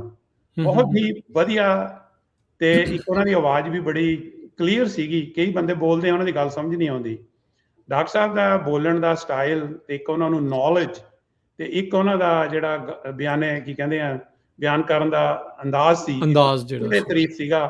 ਉਹ ਆਪਾਂ ਕੋਸ਼ਿਸ਼ ਕਰਾਂਗੇ ਵੀ ਇੰਟਰਵਿਊ ਲੱਭ ਕੇ ਆਪਾਂ ਪੰਜਾਬੀ ਰੇਡੀਓ USA ਤੇ ਦਿਖਾਈਏ। ਫਿਲਹਾਲ ਮੈਂ ਆਪਣੇ ਸੁਣਨ ਵਾਲਿਆਂ ਨੂੰ ਇਹ ਕਹਾਂਗਾ ਵੀ ਭਾਈ ਤੁਸੀਂ ਗੂਗਲ ਕਰਕੇ ਉਹਨਾਂ ਬਾਰੇ ਜਾ ਕੇ ਪੜ੍ਹ ਸਕਦੇ ਹੋ, ਤੇ ਤੁਸੀਂ YouTube ਤੇ ਜਾ ਕੇ ਡਾਕਟਰ ਕਪਾਨੀ / ਡਾਕਟਰ ਵੀ ਪਾਉਣ ਦੀ ਲੋੜ ਨਹੀਂ, ਡਾਕਟਰ ਕਪਾਨੀ / ਜਸਵੀਰ ਕੰਗ ਪਾ ਕੇ ਜੋ ਮੈਂ ਉਹਨਾਂ ਦੀ ਇੰਟਰਵਿਊ ਕੀਤੀ ਸੀਗੀ ਉਹ ਤੁਸੀਂ ਸੁਣ ਸਕਦੇ ਹੋ। ਬਹੁਤ ਹੀ ਅੱਛੀ ਉਹ ਇੰਟਰਵਿਊ ਹੈ। ਮੈਂ ਤੁਹਾਨੂੰ ਵੀ ਬੇਨਤੀ ਕਰਾਂਗਾ ਵੀ ਉਸ ਇੰਟਰਵਿਊ ਆਰਟ ਦੇ ਬਾਰੇ ਕਿਉਂ ਉਹਨਾਂ ਦਾ ਰੁਝਾਨ ਆਰਟ ਦੇ ਵਿੱਚ ਸ਼ੁਰੂਆਤ ਤੋਂ ਸੀਗਾ ਜਾਂ ਕਿੱਦਾਂ ਸੀਗਾ? ਆਰਟ ਦਾ ਉਹ ਦੱਸਦੇ ਸੀਗੇ ਵੀ ਉਹਨਾਂ ਕੋਲੇ ਨਾ ਕੋਈ ਉਹਨਾਂ ਦੀ ਫੈਮਿਲੀ ਦਾ ਕੋਈ ਮੈਂਬਰ ਹੈਡ ਸੀਗੇ ਪਟਨਾ ਸਾਹਿਬ ਗੁਰੂ ਘਰ ਦੇ। ਅੱਛਾ ਜੀ। ਉੱਥੋਂ ਉਹਨਾਂ ਨੂੰ ਕੋਈ ਜਨਮ ਸਾਖੀਆਂ ਉਹਨਾਂ ਦੇ ਪਰਿਵਾਰ ਦੇ ਵਿੱਚ ਉਹਨਾਂ ਨੂੰ ਮਿਲੀਆਂ ਸੀ, ਖਾਸ ਕਰਕੇ ਉਹਨਾਂ ਦੀ ਦਾਦੀ ਜੀ ਨੂੰ, ਤੇ ਉਹਦੇ ਵਿੱਚ ਬਹੁਤ ਵਧੀਆ ਪੇਂਟਿੰਗ ਸੀਗੀਆਂ। ਤੇ ਉਹਨਾਂ ਨੇ ਮਹਿਸੂਸ ਕੀਤਾ ਵੀ ਇਹ ਇੰਨਾ ਵਧੀਆ ਜਿਹੜੀ ਸਾਡੀ ਕਲਾ, ਦੇਖੋ ਕੌਮਾਂ ਦੇ ਵਿੱਚ ਆਰਟ ਦੀ ਬਹੁਤ ਮਹੱਤਵਤਾ ਹੁੰਦੀ ਹੈ। ਅੱਜ ਕੱਲ੍ਹ ਤੁਸੀਂ ਸਿੰਗਰਾਂ ਦੀ ਗੱਲ ਕਰਦੇ ਹੋ, ਦਿਲਜੀਤ ਦੋਸਾਂਝ ਦੀ, ਚਲੋ ਆਪਣੇ ਵਿਚਾਰ ਜੋ ਵੀ ਹੋਣ, ਪਰ ਉਹ ਯੰਗ ਨੌਜਵਾਨ ਨੇ ਤੁਹਾਡੇ ਇੱਕ ਮਿਊਜ਼ਿਕ ਦੇ ਆਰਟ ਨੂੰ ਵਰਲਡ ਲੈਵਲ ਤੇ ਉਹ ਲੈ ਗਿਆ ਹੈਗਾ, ਰਾਈਟ। ਤੇ ਇੱਦਾਂ ਹੀ ਜਿਹੜਾ ਆਰਟਿਸਟ ਹੁੰਦੇ ਨੇ, ਕੋਈ ਪੇਂਟਰ ਆ, ਕੋਈ ਲਿਟਰੇਚਰ ਹੈ, ਕੋਈ ਬੁੱਕ ਲਿਖਣ ਵਾਲਾ, ਕੋਈ ਸਾਇੰਟਿਸਟ ਹੈ, ਉਹ ਤੁਹਾਡੀ ਜਿਹੜੀ ਕਮਿਊਨਿਟੀ ਦੀ ਪ੍ਰੈਜ਼ੈਂਸ ਹੈ ਵਰਲਡ ਲੈਵਲ ਤੇ ਲੈ ਕੇ ਜਾਂਦੇ ਨੇ। ਸੋ ਡਾਕਟਰ ਕਪਾਨੀ ਨੇ ਬਹੁਤ ਕੁਝ ਇਕੱਠਾ ਕੀਤਾ। ਜਦੋਂ 25ਵੀਂ ਵਰ੍ਹੇਗੰਢ ਦੀ ਐਗਜ਼ੀਬਿਸ਼ਨ ਲਗਾਈ ਸੀ ਸੈਨ ਫਰਾਂਸਿਸਕੋ, ਉਦੋਂ ਮਹਾਰਾਜਾ ਰਣਜੀਤ ਸਿੰਘ ਦਾ ਜਿਹੜਾ ਸਿੰਘਾਸਨ ਸੀ, ਜਿੱਥੇ ਮਹਾਰਾਜਾ ਰਣਜੀਤ ਸਿੰਘ ਬੈਠਦੇ ਸੀ ਦਰਬਾਰ ਦੇ ਵਿੱਚ, ਉਹ ਇੱਥੇ ਲਿਆ ਕੇ, ਬੜਾ ਸਿੰਪਲ ਜਿਹਾ ਸੀ ਪਰ ਉੱਤੇ 골ਡ ਪਲੇਟਡ ਸੀ।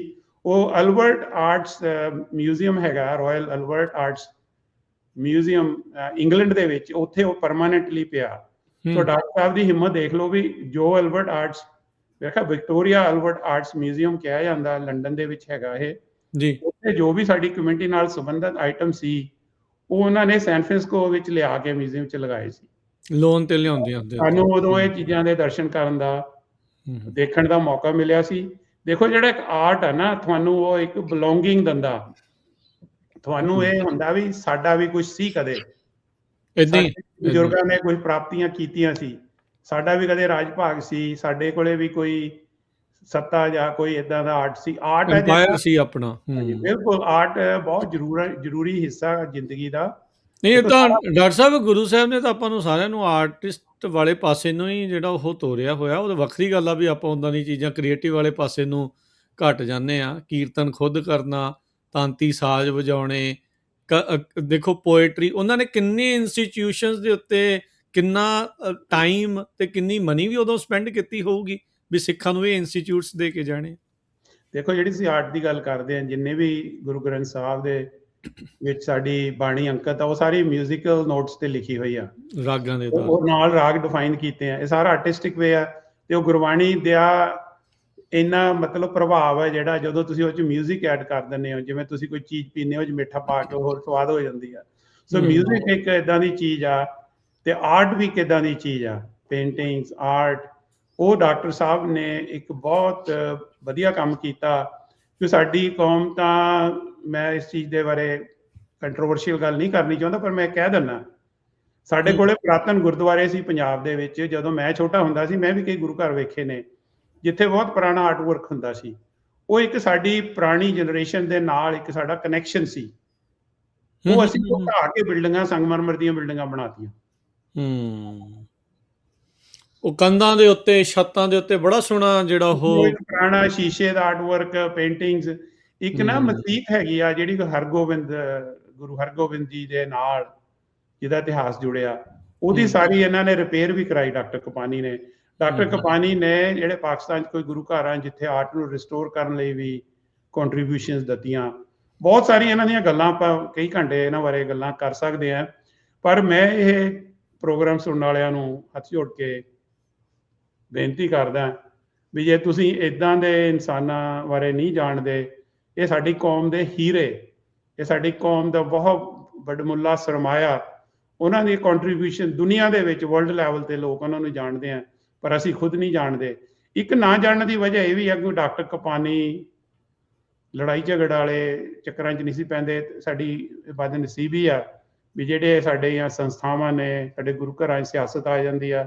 ਸੋ ਜਿਹੜੇ ਇੱਦਾਂ ਦੇ ਬੰਦੇ ਆ ਉਹ ਯੂਜਲੀ ਸ਼ਾਏ ਹੋਏ। ਪਰ ਦਿਲੋਂ ਜੁੜੇ ਸੀਗੇ, ਦਿਲੋਂ ਜੁੜੇ ਸੀ। ਮੇਰੀ ਉਹਨਾਂ ਨਾਲ ਕਈ ਵਾਰੀ ਗੱਲ ਹੋਈ ਆ ਵੀ ਤੁਸੀਂ ਆਮ ਲੋਕਾਂ 'ਚ ਵਿਚਰਿਆ ਕਰੋ। ਕਹਿੰਦੇ ਸੀ ਵੀ ਮੈਂ ਜੋ ਕੰਮ ਕਰਦਾ ਮੈਨੂੰ ਕਰ ਲੈਣ ਦਿਓ, ਨਹੀਂ ਮੈਂ ਇਹ ਤੋਂ ਵੀ ਜਾਂਦਾ ਰਹੂੰਗਾ।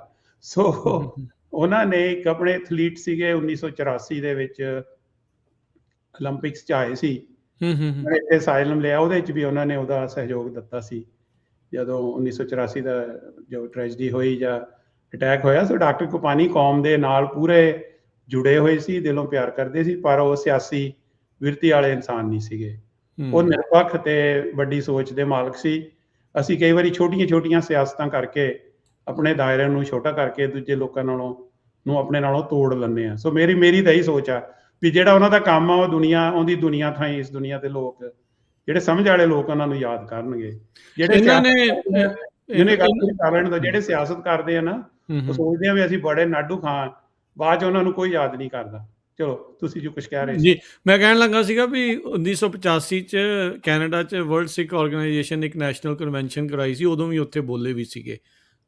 ਜਿਹੜੇ ਇਵੈਂਟਸ 1984 ਦੀਆਂ ਹੋਈਆਂ ਸੀ ਉਸ ਬਾਬਤ ਵੀ ਉਹਨਾਂ ਨੇ ਉੱਥੇ ਉਦੋਂ ਭਾਸ਼ਣ ਵੀ। ਉਹ ਕੋਈ ਸਿਆਸਤ ਨਹੀਂ ਸੀ ਜੀ, ਉਹਦਾ ਇੱਕ ਕੌਮੀ ਮਸਲਾ ਸੀ। ਨਹੀਂ ਮੈਂ ਉਹ ਗੱਲ ਕਰਦਾ ਵੀ ਬੋਰਡ ਦੀ ਤੁਸੀਂ ਗੱਲ ਕਰਦੇ ਹੋ, ਉਹ ਸਾਰੇ ਸਿੱਖਾਂ ਦੇ ਦਿਲ ਤੇ ਅੱਜ ਤਾਈਂ ਜ਼ਖਮ ਨੇ। ਉਹ ਮੈਂ ਉਹਨੂੰ ਸਿਆਸਤ ਨਹੀਂ ਸਮਝਦਾ। ਸਾਨੂੰ ਖੁੱਲ ਕੇ ਉਸ ਤੇ ਆਪਣੇ ਵਿਚਾਰ ਜਿਹੜੇ ਦੱਸਣੇ ਚਾਹੀਦੇ ਨੇ। ਤੇ ਸਿਆਸਤ ਹੁੰਦੀ ਹੈ ਜਦੋਂ ਅਸੀਂ ਇੱਕ ਦੂਜੇ ਨੂੰ ਕੱਟ ਕਰਨ ਦੀ ਕੋਸ਼ਿਸ਼ ਕਰਦੇ ਹਾਂ। ਜੇ ਤੁਸੀਂ ਕੌਮ ਦੇ ਲਈ ਕੁਝ ਕਰਦੇ ਹੋ, ਉਹ ਸਿਆਸਤ ਨਹੀਂ ਹੈ। ਉਹ ਤਾਂ ਸਾਨੂੰ ਸਾਰਿਆਂ ਨੂੰ ਉਸ ਚੀਜ਼ ਤੇ ਆਪਣੇ ਵਿਚਾਰ ਦੱਸਣੇ ਚਾਹੀਦੇ ਨੇ ਜੀ। ਹੁਣ ਆਪਾਂ ਅਗਲੀ ਗੱਲ ਕਰਦੇ ਹਾਂ। ਤੁਸੀਂ ਨਾਮ ਲਿਆ ਸੀ ਹਰੀ ਸਿੰਘ ਐਵਰੈਸਟ ਹੁਣਾਂ ਦਾ। ਹਾਂਜੀ, ਮੈਂ ਹਰੀ ਸਿੰਘ ਐਵਰੈਸਟ ਤੇ ਆਵਾਂਗਾ। ਹਰੀ ਸਿੰਘ ਐਵਰੈਸਟ ਤੋਂ ਪਹਿਲਾਂ ਮੈਂ ਇੱਕ ਸਾਡੇ ਹੋਰ ਪੰਜਾਬੀ ਬਜ਼ੁਰਗ ਜਿਨ੍ਹਾਂ ਬਾਰੇ ਸਾਡੀ ਕਮਿਊਨਿਟੀ ਨੂੰ ਬਿਲਕੁਲ ਹੀ ਸ਼ਾਇਦ ਨਹੀਂ ਪਤਾ ਹੈਗਾ। ਦੇਖੋ, ਆਪਾਂ ਸਰਬਸੰਝੀਵਾਲਤਾ 'ਚ ਬਿਲੀਵ ਕਰਦੇ ਹਾਂ। ਸਾਡੇ ਕੋਈ ਜ਼ਰੂਰੀ ਨਹੀਂ ਵੀ ਆਪਾਂ ਕੋਈ ਸਿੱਖਾਂ ਬਾਰੇ ਗੱਲ ਕਰਨੀ ਹੈ। ਜਿਹੜੇ ਸਾਡੇ ਪੰਜਾਬ ਨਾਲ, ਸਾਡੇ ਖਿੱਤੇ ਨਾਲ, ਸਾਡੇ ਜਿਹੜੇ ਹੋਰ ਬਜ਼ੁਰਗਾਂ ਦੀ ਦੇਣ ਆ, ਉਹਨਾਂ ਨੂੰ ਵੀ ਸਾਡਾ ਸਤਿਕਾਰ ਆ।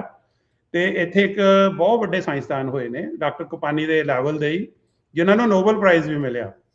ਸ਼ਾਇਦ ਹੀ ਕਿਸੇ ਨੂੰ ਇਹ ਪਤਾ ਹੋਏ ਵੀ ਸਾਡੇ ਇੱਕ ਪੰਜਾਬੀ ਬਜ਼ੁਰਗ ਨੂੰ ਨੋਬਲ ਪ੍ਰਾਈਜ਼ ਮਿਲਿਆ। ਉਹ ਸੀਗੇ ਹਰਗੋਬਿੰਦ ਖੁਰਾਨਾ। ਇਹ ਜਿਹੜੇ ਹਰਗੋਬਿੰਦ ਖੁਰਾਨਾ ਸੀਗੇ, ਇਹਨਾਂ ਨੂੰ ਮੇਰੇ ਖਿਆਲ 1966 ਦੇ ਵਿੱਚ ਨੋਬਲ ਪ੍ਰਾਈਜ਼ ਮਿਲਿਆ। 68 ਦੇ ਵਿੱਚ। ਤੇ ਇਹਨਾਂ ਦੇ ਨਾਲ ਦੋ ਹੋਰ ਬੰਦੇ ਸੀ ਤੇ ਇਹਨਾਂ ਨੂੰ ਇਹ ਫਿਜ਼ੀਓਲੋਜੀ/ਮੈਡੀਸਨ 'ਚ ਮਿਲਿਆ ਸੀ। ਇਹਨਾਂ ਨੇ ਜੈਨੇਟਿਕ ਕੋਡ ਨੂੰ ਨਾ ਸੋਲਵ ਕੀਤਾ ਸੀ। ਤੇ ਮੈਂ ਇਹਨਾਂ ਦੀ ਦੱਸ ਦਿੰਦਾ ਵੀ ਇਹਨਾਂ ਦੀ ਪ੍ਰਾਪਤੀ ਦੀ ਕੀ ਕੰਟਰੀਬਿਊਸ਼ਨ ਆ। ਜਿਹੜਾ ਇਹਨਾਂ ਨੇ ਜਿੰਨੇ ਤੁਸੀਂ ਜਿੰਨੀਆਂ ਅੱਜ ਕੱਲ੍ਹ ਸਿੰਥੈਟਿਕ ਦਵਾਈਆਂ, ਜਿਵੇਂ ਇਨਸੂਲਿਨ ਆ, ਜਿਹੜੀ ਅੱਜ ਕੱਲ੍ਹ ਜਿਵੇਂ ਤੁਸੀਂ PCR ਟੈਸਟ, ਜਿਵੇਂ ਕੋਵਿਡ ਦੇ ਟੈਸਟ ਕਰਦੇ ਆ, ਜਿਹੜਾ ਉਹਦਾ ਫੰਡਾਮੈਂਟਲ ਬੇਸਿਸ ਆ, ਉਹ ਇਹਨਾਂ ਦੀ ਰਿਸਰਚ ਤੇ ਬੇਸ ਆ। ਸੋ ਕਿੱਡੀ ਵੱਡੀ ਦੇਣ ਆ ਇਹਨਾਂ ਦੀ। ਤੇ ਮੈਂ ਤੁਹਾਨੂੰ ਐਜ਼ ਅ ਡਾਕਟਰ ਦੱਸਦਾ, ਮੈਂ ਜਦੋਂ ਸ਼ੁਰੂ 'ਚ ਡਾਕਟਰੀ ਸ਼ੁਰੂ ਕੀਤੀ, ਉਦੋਂ ਜਿਹੜੀ ਇਨਸੂਲਿਨ ਹੁੰਦੀ ਸੀ, ਦੇਖੋ ਡਾਇਬਟੀਜ਼ ਕਾਫੀ ਕਾਮਨ ਪ੍ਰੋਬਲਮ ਹੈਗੀ ਆ ਦੁਨੀਆ 'ਚ। ਉਦੋਂ ਜਿਹੜੀ ਇਨਸੂਲਿਨ ਸੀ ਉਹ ਬੀਫ ਜਾਂ ਪੋਰਕ ਤੋਂ ਬਣਾਈ ਜਾਂਦੀ ਸੀ। ਠੀਕ ਹੈ, ਜਾਂ ਗਾਂ ਦੇ ਮੀਟ ਤੋਂ ਜਾਂ ਪੋਰਕ ਦੇ ਪੈਂਕਰੀਅਸ ਤੋਂ ਬਣਾਈ ਜਾਂਦੀ ਸੀ। ਉਹਦੀ ਪ੍ਰੋਬਲਮ ਸੀਗੀ ਵੀ ਉਹ ਲੋਕਾਂ ਨੂੰ ਜਦੋਂ ਟੀਕਾ ਲਗਾਉਂਦੇ ਸੀ, ਜਿੱਥੇ ਲਾਉਂਦੇ ਸੀ, ਬੋਡੀ ਰਿਜੈਕਟ ਕਰ ਦਿੰਦੀ ਸੀ। ਇੱਕ ਤਾਂ ਧਾਰਮਿਕ ਮਸਲਾ ਸੀ। ਹੁਣ ਜਿਹੜੇ ਸਾਡੇ ਹਿੰਦੂ ਭੈਣ ਭਰਾ ਆ, ਉਹ ਇਸ ਚੀਜ਼ ਨੂੰ ਸਮਝਦੇ। ਮੁਸਲਿਮ ਹੈ, ਉਹਨਾਂ ਦੇ ਵਿੱਚ ਪੋਰਕ ਦੇ ਲਈ ਬੜੀ ਇੱਕ ਧਾਰਮਿਕ ਬੰਦਿਸ਼ ਹੈਗੀ ਆ। ਤੇ ਉਸਦੇ ਨਾਲ ਉਹ ਮੈਡੀਕਲੀ ਸਪੀਕਿੰਗ ਵੀ ਉਹ ਜਿਹੜੀਆਂ ਇਨਸੂਲਿਨ ਸੀਗੀਆਂ, ਜਿੱਥੇ ਟੀਕਾ ਲਾਉਂਦੇ ਸੀ ਉੱਥੇ ਗਿਲਟੀਆਂ ਹੋ ਜਾਂਦੇ ਸੀ, ਲੋਕਾਂ ਨੂੰ ਰਿਐਕਸ਼ਨ ਹੁੰਦੇ ਸੀ। ਸੋ ਉਸ ਤੋਂ ਬਾਅਦ ਜਿਹੜੀ DNA ਰੀਕੰਬੀਨੈਂਟ ਟੈਕਨੋਲੋਜੀ ਦੇ ਨਾਲ ਕਈ ਦਵਾਈਆਂ ਬਣਨੀਆਂ ਸ਼ੁਰੂ ਹੋਈਆਂ, ਤੇ ਉਹ ਜਿਹੜੀਆਂ ਹੈਗੀਆਂ ਬਿਲਕੁਲ ਉਹ ਹਿਊਮਨ ਇਨਸੂਲਿਨ ਵਰਗੀਆਂ ਹੈਗੀਆਂ, ਤੇ ਉਹਦੇ ਨਾਲ ਰਿਐਕਸ਼ਨ ਨਹੀਂ ਹੁੰਦੇ। ਸੋ ਜਿਹੜੇ ਡਾਕਟਰ ਹਰਗੋਬਿੰਦ ਖੁਰਾਨਾ ਦਾ ਜਿਹੜਾ ਜਨਮ ਸੀਗਾ, ਉਹ ਰਾਏਪੁਰ ਵਿਲੇਜ, ਜ਼ਿਲ੍ਹਾ ਮੁਲਤਾਨ ਵਿੱਚ ਹੋਇਆ ਸੀ, ਜੋ ਕਿ ਅੱਜ ਕੱਲ੍ਹ ਲਹਿੰਦੇ ਪੰਜਾਬ ਪਾਕਿਸਤਾਨ ਵਿੱਚ ਆ। ਸੋ ਡਾਕਟਰ ਸਾਹਿਬ ਨੇ ਦੀ ਬੜੀ ਇੰਟਰਸਟਿੰਗ ਸਟੋਰੀ ਆ। ਮੈਂ ਇਹਨਾਂ ਬਾਰੇ ਥੋੜਾ ਤਾਂ ਜਾਣਦਾ, ਇੱਥੇ ਸਾਡੇ ਯੂਨੀਵਰਸਿਟੀ 'ਚ ਡਾਕਟਰ ਨਰਿੰਦਰ ਸਿੰਘ ਬਾਜਵਾ ਨੇ, ਉਹ ਕਾਰਡੀਓਲੋਜਿਸਟ ਨੇ। ਠੀਕ ਹੈ, ਇਹ ਉਹਨਾਂ ਦੇ ਤਾਇਆ ਜੀ ਦੇ ਜਮਾਤੀ ਸੀ। ਅੱਛਾ। ਅਸੀਂ ਡਾਕਟਰ ਸਾਹਿਬ ਤੋਂ ਅਕਸਰ ਇਹਨਾਂ ਬਾਰੇ ਗੱਲਾਂ ਸੁਣਦੇ ਰਹਿੰਦੇ ਆ। ਸੋ ਡਾਕਟਰ ਖੁਰਾਨਾ ਪਿੰਡ 'ਚ ਪੜ੍ਹੇ, ਕਹਿੰਦੇ ਵੀ ਦਰਖਤ ਥੱਲੇ ਪੜ੍ਹਦੇ ਸੀ ਤੇ ਇਹਨਾਂ ਕੋਲੇ ਪੈਨਸਲ ਵੀ ਨਹੀਂ ਸੀਗੀ। ਤੇ ਪਿੰਡ ਦੇ ਸਕੂਲਾਂ 'ਚ ਨਹੀਂ ਹੁੰਦਾ ਸੀ ਉਦੋਂ। ਤੇ ਉਸ ਤੋਂ ਬਾਅਦ ਇਹਨਾਂ ਨੂੰ ਫਿਰ ਉੱਥੇ DAV ਸਕੂਲ ਭੇਜ ਦਿੱਤਾ ਗਿਆ ਮੁਲਤਾਨ। ਉਹ ਤੋਂ ਬਾਅਦ ਇਹ government college Lahore, Punjab university Lahore ਪੜ੍ਹੇ ਤੇ ਉਸ ਤੋਂ ਬਾਅਦ ਇਹ 1945 ਦੇ ਵਿੱਚ ਲਿਵਰਪੂਲ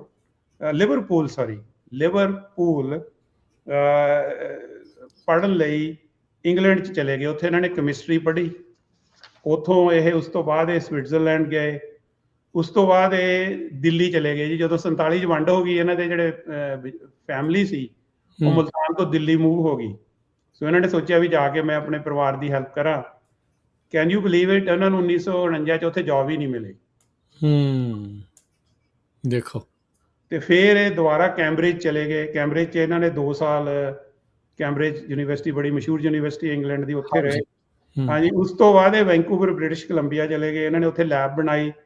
ਉੱਥੇ ਫਿਰ ਇਹਨਾਂ ਨੇ ਰਿਸਰਚ ਸ਼ੁਰੂ ਕੀਤੀ ਤੇ ਉਸ ਤੋਂ ਬਾਅਦ ਇਹਨਾਂ ਨੂੰ ਜੀ ਪ੍ਰੋਫੈਸਰ ਦੀ ਜੌਬ ਮਿਲ ਗਈ ਆਪਣੇ ਯੂਨੀਵਰਸਿਟੀ ਆਫ ਵਿਸਕੌਨਸਨ ਮੈਡੀਸਨ। 1962 'ਚ ਪ੍ਰੋਫੈਸਰ ਬਣੇ ਤੇ 1966 'ਚ ਸਿਟੀਜ਼ਨ ਬਣੇ ਅਮਰੀਕਾ ਦੇ।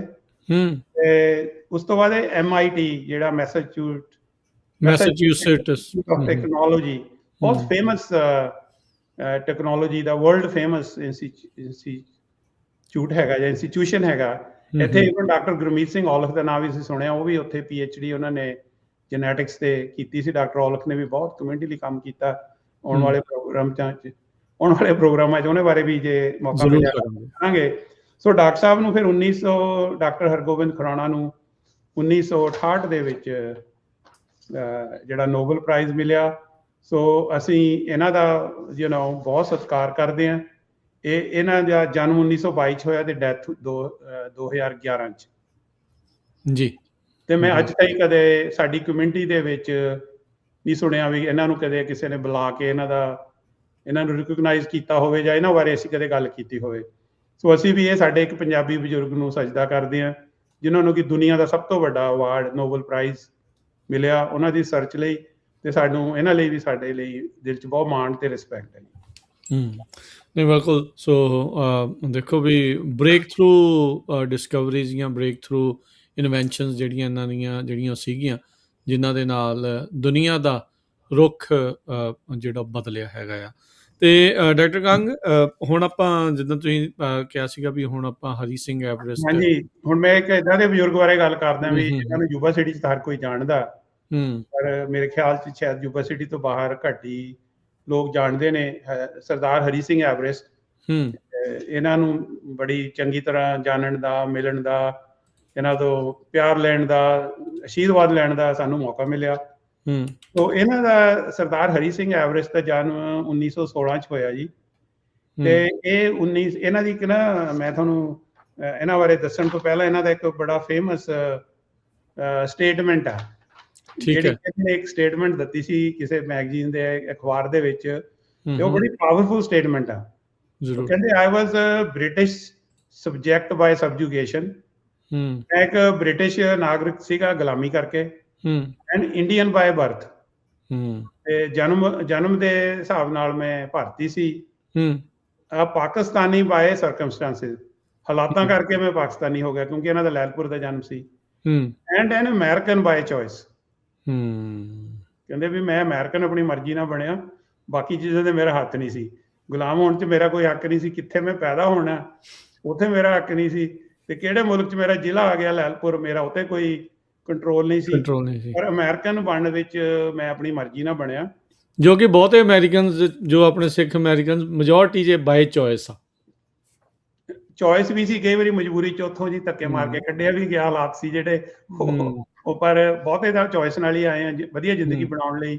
ਸੋ ਸਾਨੂੰ ਇਹ ਸਦਾ ਇਹਨਾਂ ਦੀ ਇੱਕ ਚਿੱਠੀ ਆ ਜਿਹੜੀ ਮੈਂ ਬਾਅਦ 'ਚ ਤੁਹਾਨੂੰ ਦੱਸਦਾ ਜੀ। ਸੋ ਸਰਦਾਰ ਹਰੀ ਸਿੰਘ ਨੇ ਆਪਣਾ ਇਹ 1951 ਦੇ ਵਿੱਚ ਜੀ ਇਹ ਸ਼ਿਮਲੇ ਵਿੱਚ ਪੋਸਟਡ ਸੀਗੇ। ਉੱਥੇ ਇਹਨਾਂ ਨੇ ਜਿਹੜੇ ਸਾਡਾ ਮੁਸਲਿਮ ਭਾਈਚਾਰੇ ਦਾ ਇੱਧਰੋਂ ਚੀਜ਼ਾਂ ਜਾਂ ਇੱਧਰੋਂ ਪ੍ਰਾਪਰਟੀ ਸੀਗੀ, ਉਹਦੇ ਲਈ ਇਹ ਕੰਮ ਕਰਦੇ ਸੀ, ਰੀਹੈਬਲੀਟੇਸ਼ਨ ਲਈ, ਵੀ ਉਹਦਾ ਜਿਹੜਾ ਉਹਨਾਂ ਨੂੰ ਹਰਜਾਨਾ ਉੱਥੇ ਪਾਕਿਸਤਾਨ 'ਚ ਮਿਲ ਜੇ। ਤੇ 1955 ਦੇ ਵਿੱਚ ਇੱਥੇ ਆਏ ਤੇ 1957 'ਚ ਇਹਨਾਂ ਨੇ ਜੀ ਜਰਨਲਿਜ਼ਮ ਤੇ ਮਾਸ ਕਮਿਊਨੀਕੇਸ਼ਨ ਦੀ ਮਾਸਟਰਸ ਕੀਤੀ ਸਟੈਨਫੋਰਡ ਤੋਂ। ਕੀ ਬਾਤ ਹੈ। ਤੇ he was one of the very first ਜਿਹੜੇ ਸਰਦਾਰ ਜੀ ਸੀਗੇ ਇਹ ਨਾ ਸਰਦਾਰ ਪੱਗ ਇਹਨਾਂ ਨੇ ਸਾਰੀ ਜ਼ਿੰਦਗੀ ਰੱਖੀ ਤੇ ਪੱਗ ਬੰਨ ਕੇ ਰੱਖੀ, ਅੰਮ੍ਰਿਤਧਾਰੀ ਸਿੱਖ ਸੀਗੇ ਤੇ ਪੂਰਾ ਇਹਨਾਂ ਨੇ ਆਪਣਾ ਜਿਹੜਾ ਸਿੱਖੀ ਨਿਭਾਈ ਉਹ ਹਾਲਾਤਾਂ ਉਸ ਜ਼ਮਾਨੇ ਦੇ ਵਿੱਚ। ਤੇ ਇਹਨਾਂ ਦੀ ਫੈਮਿਲੀ ਨੂੰ ਕਿੰਨੇ ਸਾਲ ਲੱਗ ਗਏ, ਤੁਹਾਨੂੰ ਮੈਂ ਦੱਸਿਆ ਨਾ ਵੀ 1966 ਦੇ ਵਿੱਚ ਜਾ ਕੇ ਜਿਹੜਾ 1965 ਚ ਕਾਨੂੰਨ ਬਣਿਆ ਨੈਸ਼ਨੈਲਿਟੀ ਐਕਟ, ਤੇ ਫਿਰ ਇਹਨਾਂ ਦਾ ਪਰਿਵਾਰ ਇੱਥੇ ਆਇਆ। ਤੇ ਇਹਨਾਂ ਦੇ ਜਿਹੜੇ ਦੋ ਇਹਨਾਂ ਦੇ ਆਉਣ ਬਾਰੇ ਕੁਝ ਪਤਾ ਵੀ ਕਿੱਦਾਂ ਮਤਲਬ ਆਏ ਸੀ? ਪੜ੍ਹਾਈ ਦੇ ਬੇਸ ਤੇ ਆਏ ਸੀਗੇ? ਹਾਂਜੀ, ਪੜ੍ਹਾਈ ਦੇ ਬੇਸ ਤੇ ਆਏ ਸੀ। ਉਦੋਂ ਜਿਹੜਾ 100 ਬੰਦਿਆਂ ਦਾ ਵੀਜ਼ਾ ਮਿਲਦਾ ਸੀ, ਇਹਨਾਂ ਨੇ ਪਾਕਿਸਤਾਨ ਦੇ ਕੋਟੇ 'ਚ ਲਿਆ ਸੀ, ਕਿਉਂਕਿ ਇਹਨਾਂ ਦਾ ਜਨਮ ਪਾਕਿਸਤਾਨ ਤੋਂ ਸੀ। ਤੇ ਇਹਨੇ ਇੱਕ ਬੜੀ ਫਨੀ ਗੱਲ ਦੱਸਦੇ ਹੁੰਦੇ ਸੀ ਅੰਕਲ, ਕਿ ਇਹਨਾਂ ਦੀਆਂ ਅੰਕਲ ਦਾ ਨਾ ਇੱਕ ਬੜਾ ਵਿੱਟੀ ਤਰੀਕਾ ਸੀ ਮਜ਼ਾਕ ਕਰਨ ਦਾ, ਪਰ ਉਹ ਬੜੀ ਡੂੰਘਾਈ ਵਾਲੀ ਗੱਲ ਕਰ ਜਾਂਦੇ ਸੀ। ਕਹਿੰਦੇ ਜਦੋਂ ਮੈਂ ਉਤਰਿਆ ਉੱਥੇ ਨਿਊਯਾਰਕ 'ਚ, ਤੇ ਮੈਂ ਕਿਹਾ ਵੀ ਸਭ ਤੋਂ ਪਹਿਲਾਂ ਤਾਂ ਅਮਰੀਕਾ 'ਚ ਸਿੱਖਾਂ ਦਾ ਇੱਕ ਹੀ ਘਰ ਆ ਜਿਹੜਾ ਸਟਾਕਟਨ ਗੁਰਦੁਆਰਾ, ਵੀ ਉੱਥੇ ਚੱਲਦੇ ਆ। ਤੇ ਕਹਿੰਦੇ ਮੈਂ ਗੱਡੀ ਲਈ, ਟ੍ਰੇਨ ਲਈ ਉੱਥੋਂ ਨਿਊਯਾਰਕ ਤੋਂ, ਤੇ ਉਹ ਬਾਇਆ ਟੈਕਸਸ ਆਈ। ਕਹਿੰਦੇ ਟੈਕਸਸ ਮੈਂ ਇੱਕ ਰੇਲਵੇ ਸਟੇਸ਼ਨ ਤੇ ਉਤਰਿਆ ਤੇ ਮੈਂ ਬਾਥਰੂਮ ਜਾਣਾ ਸੀ। ਕਹਿੰਦੇ ਇੱਕ ਬਾਥਰੂਮ ਤੇ ਲਿਖਿਆ ਹੋਇਆ ਸੀ ਇਹ ਕਾਲਿਆਂ ਲਈ ਆ, ਤੇ ਇੱਕ ਤੇ ਲਿਖਿਆ ਸੀ ਗੋਰਿਆਂ ਲਈ। ਤੇ ਕਹਿੰਦੇ ਮੈਂ ਸੋਚੀ ਜਾਵਾਂ ਵੀ ਹੁਣ ਮੈਂ ਕਿਹੜੇ ਵਿੱਚ ਜਾਵਾਂ। ਉਹਨਾਂ ਦਾ ਦੇਖੋ ਵੀ ਉਹ ਜਿਹੜਾ ਰੇਸ਼ੀਅਲ ਡਿਵੀਜ਼ਨ ਦਾ ਇੱਕ ਤਰੀਕਾ ਹੈਗਾ ਕਿੰਨਾ ਸੋਹਣਾ, ਵੀ ਮੈਂ ਕਿੱਧਰ ਜਾਵਾਂ, ਮੈਂ ਪੂਰਾ ਨਾਮ ਹੈ ਗੋਰਾ, ਨਾਮ ਹੈ ਕਾਲਾ। ਤੇ ਉਹ ਜੀ ਇਹ ਆਪਣਾ ਯੂਨੀਵਰਸਿਟੀ ਦੇਖੋ, ਇੰਨੀ ਪੜ੍ਹਾਈ ਦੇ ਬਾਵਜੂਦ ਯੂਨੀਵਰਸਿਟੀ ਜਾ ਕੇ ਵਸੇ। ਇੱਥੇ ਕੋਈ ਜੌਬਸ ਦੀਆਂ ਇੰਨੀਆਂ ਓਪਰਚੁਨਿਟੀਜ਼ ਨਹੀਂ ਸੀਗੀਆਂ। ਤੇ ਇਹ ਇੱਥੇ ਟੈਰਾਬਿਓਨਾ ਜਿਹੜਾ ਮਿਡਲ ਸਕੂਲ ਦੇ ਵਿੱਚ ਇੰਗਲਿਸ਼ ਪੜ੍ਹਾਉਂਦੇ ਰਹੇ ਆ 1961 ਤੋਂ ਲੈ ਕੇ 1981 ਤਾਈਂ।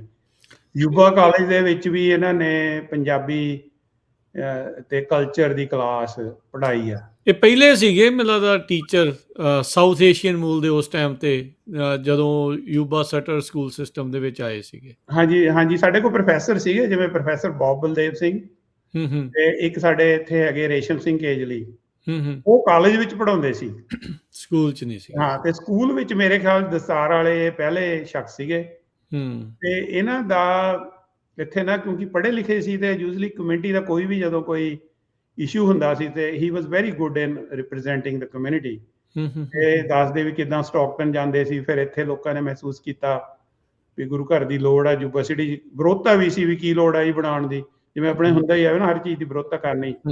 ਸੋ ਇਹਨਾਂ ਨੇ ਆਪਣੇ ਘਰਾਂ 'ਚ ਪ੍ਰੋਗਰਾਮ ਕਰਨੇ ਸ਼ੁਰੂ ਕਰਤੇ।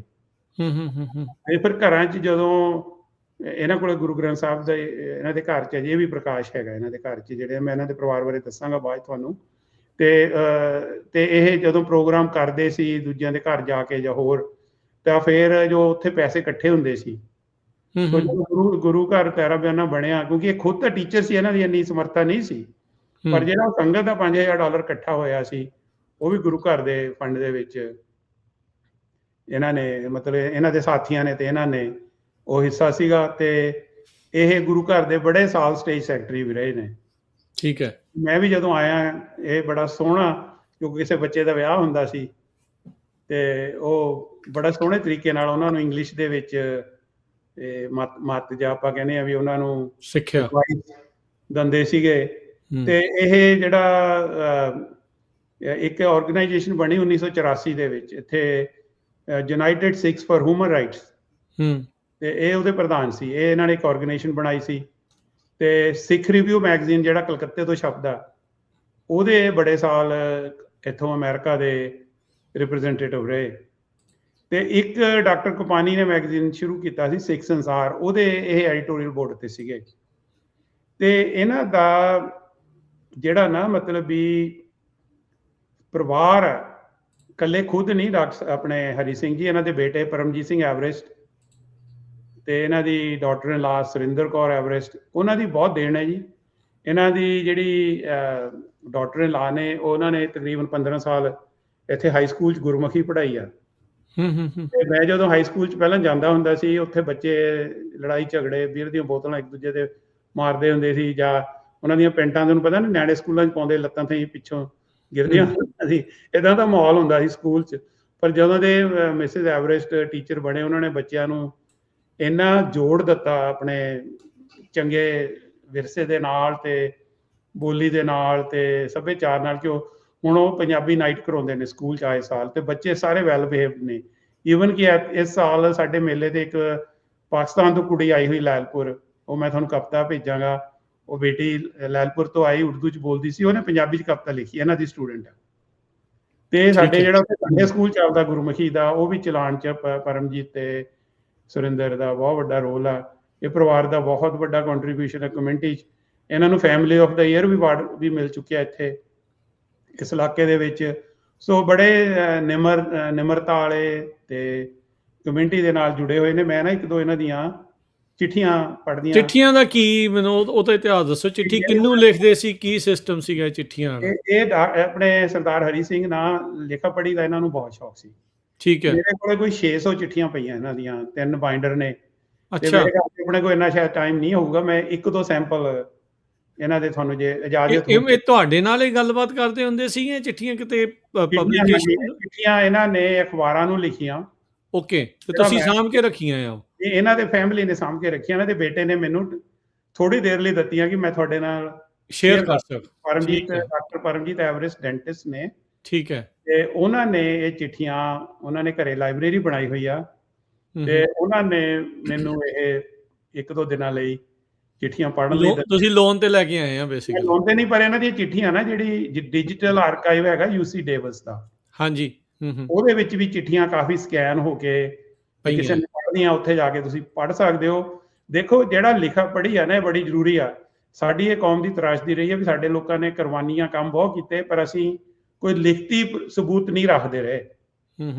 ਤੋ ਅੰਕਲ ਹਰੀ ਸਿੰਘ ਦੀਆਂ ਜਿਹੜੀਆਂ ਚਿੱਠੀਆਂ ਨਾ, ਉਹ ਤੁਹਾਨੂੰ ਉਸ ਸਮੇਂ ਕੀ ਹਾਲਾਤ ਸੀ, ਕੀ ਸਿਚੁਏਸ਼ਨ ਸੀ, ਉਹ ਬਹੁਤ ਹੀ ਵਧੀਆ ਤਰੀਕੇ ਦੇ ਨਾਲ ਉਹਦਾ ਬਿਆਨ ਉਹਨਾਂ ਨੇ ਕੀਤਾ ਹੋਇਆ। ਮੈਂ ਨਾ ਤੁਹਾਨੂੰ 2 ਆਈਟਮ ਉਹਨਾਂ ਦੇ ਜ਼ਰੂਰ ਪਲੀਜ਼। ਅਕਸਰ ਜਿਹੜੇ ਮੈਂ ਦੱਸਿਆ ਨਾ, ਪੜ੍ਹੇ ਲਿਖੇ ਬੰਦੇ ਜਿਹੜੇ ਹੈਗੇ ਆ, ਉਹਨਾਂ 'ਚ ਗਟਸ ਨਹੀਂ ਕਈ ਵਾਰੀ ਉਹ ਦਿਖਾਉਂਦੇ ਆਪਣੇ। ਮੈਂ ਨਹੀਂ ਕਹਿੰਦਾ ਸਾਰੇ ਇਦਾਂ ਦੇ ਨੇ।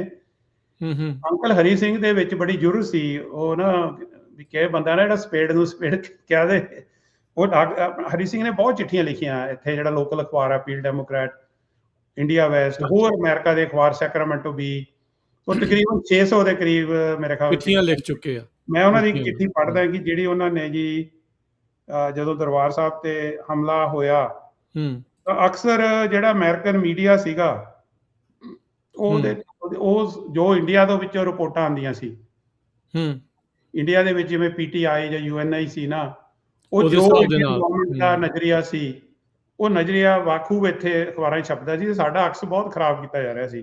ਕੋਈ ਪੇਸ਼ ਕਰਦੇ ਸੀ ਵੀ ਇਹ ਤਾਂ ਅੱਤਵਾਦੀ ਨੇ ਜੀ। ਸੋ ਫਿਰ ਸਾਡੀ ਕਮੇਟੀ ਜੋ ਕੁਝ ਬੰਦੇ ਇਕੱਠੇ ਹੋ ਗਏ, ਇਨਕਲੂਡਿੰਗ ਸਰਦਾਰ ਹਰੀ ਸਿੰਘ, ਇੱਥੇ ਬੀਬੀ ਨੇ, ਸ੍ਰੀ ਪ੍ਰੀਤਮ ਕੌਰ ਖਾਲਸਾ, ਉਹ ਜਰਮਨ ਮੂਲ ਦੇ ਸਿੱਖ ਨੇ, ਹੋਰ ਇਕੱਠੇ ਹੋ ਕੇ ਅਖਬਾਰ ਵਾਲਿਆਂ ਨੇ ਜਾ ਕੇ ਮਿਲੇ ਵੀ ਭਾਈ ਠੀਕ ਆ, ਤੁਸੀਂ ਉਹਨਾਂ ਦਾ ਨਜ਼ਰੀਆ ਵੀ ਲਾਓ, ਪਰ ਸਾਡਾ ਨਜ਼ਰੀਆ ਵੀ ਦੱਸੋ।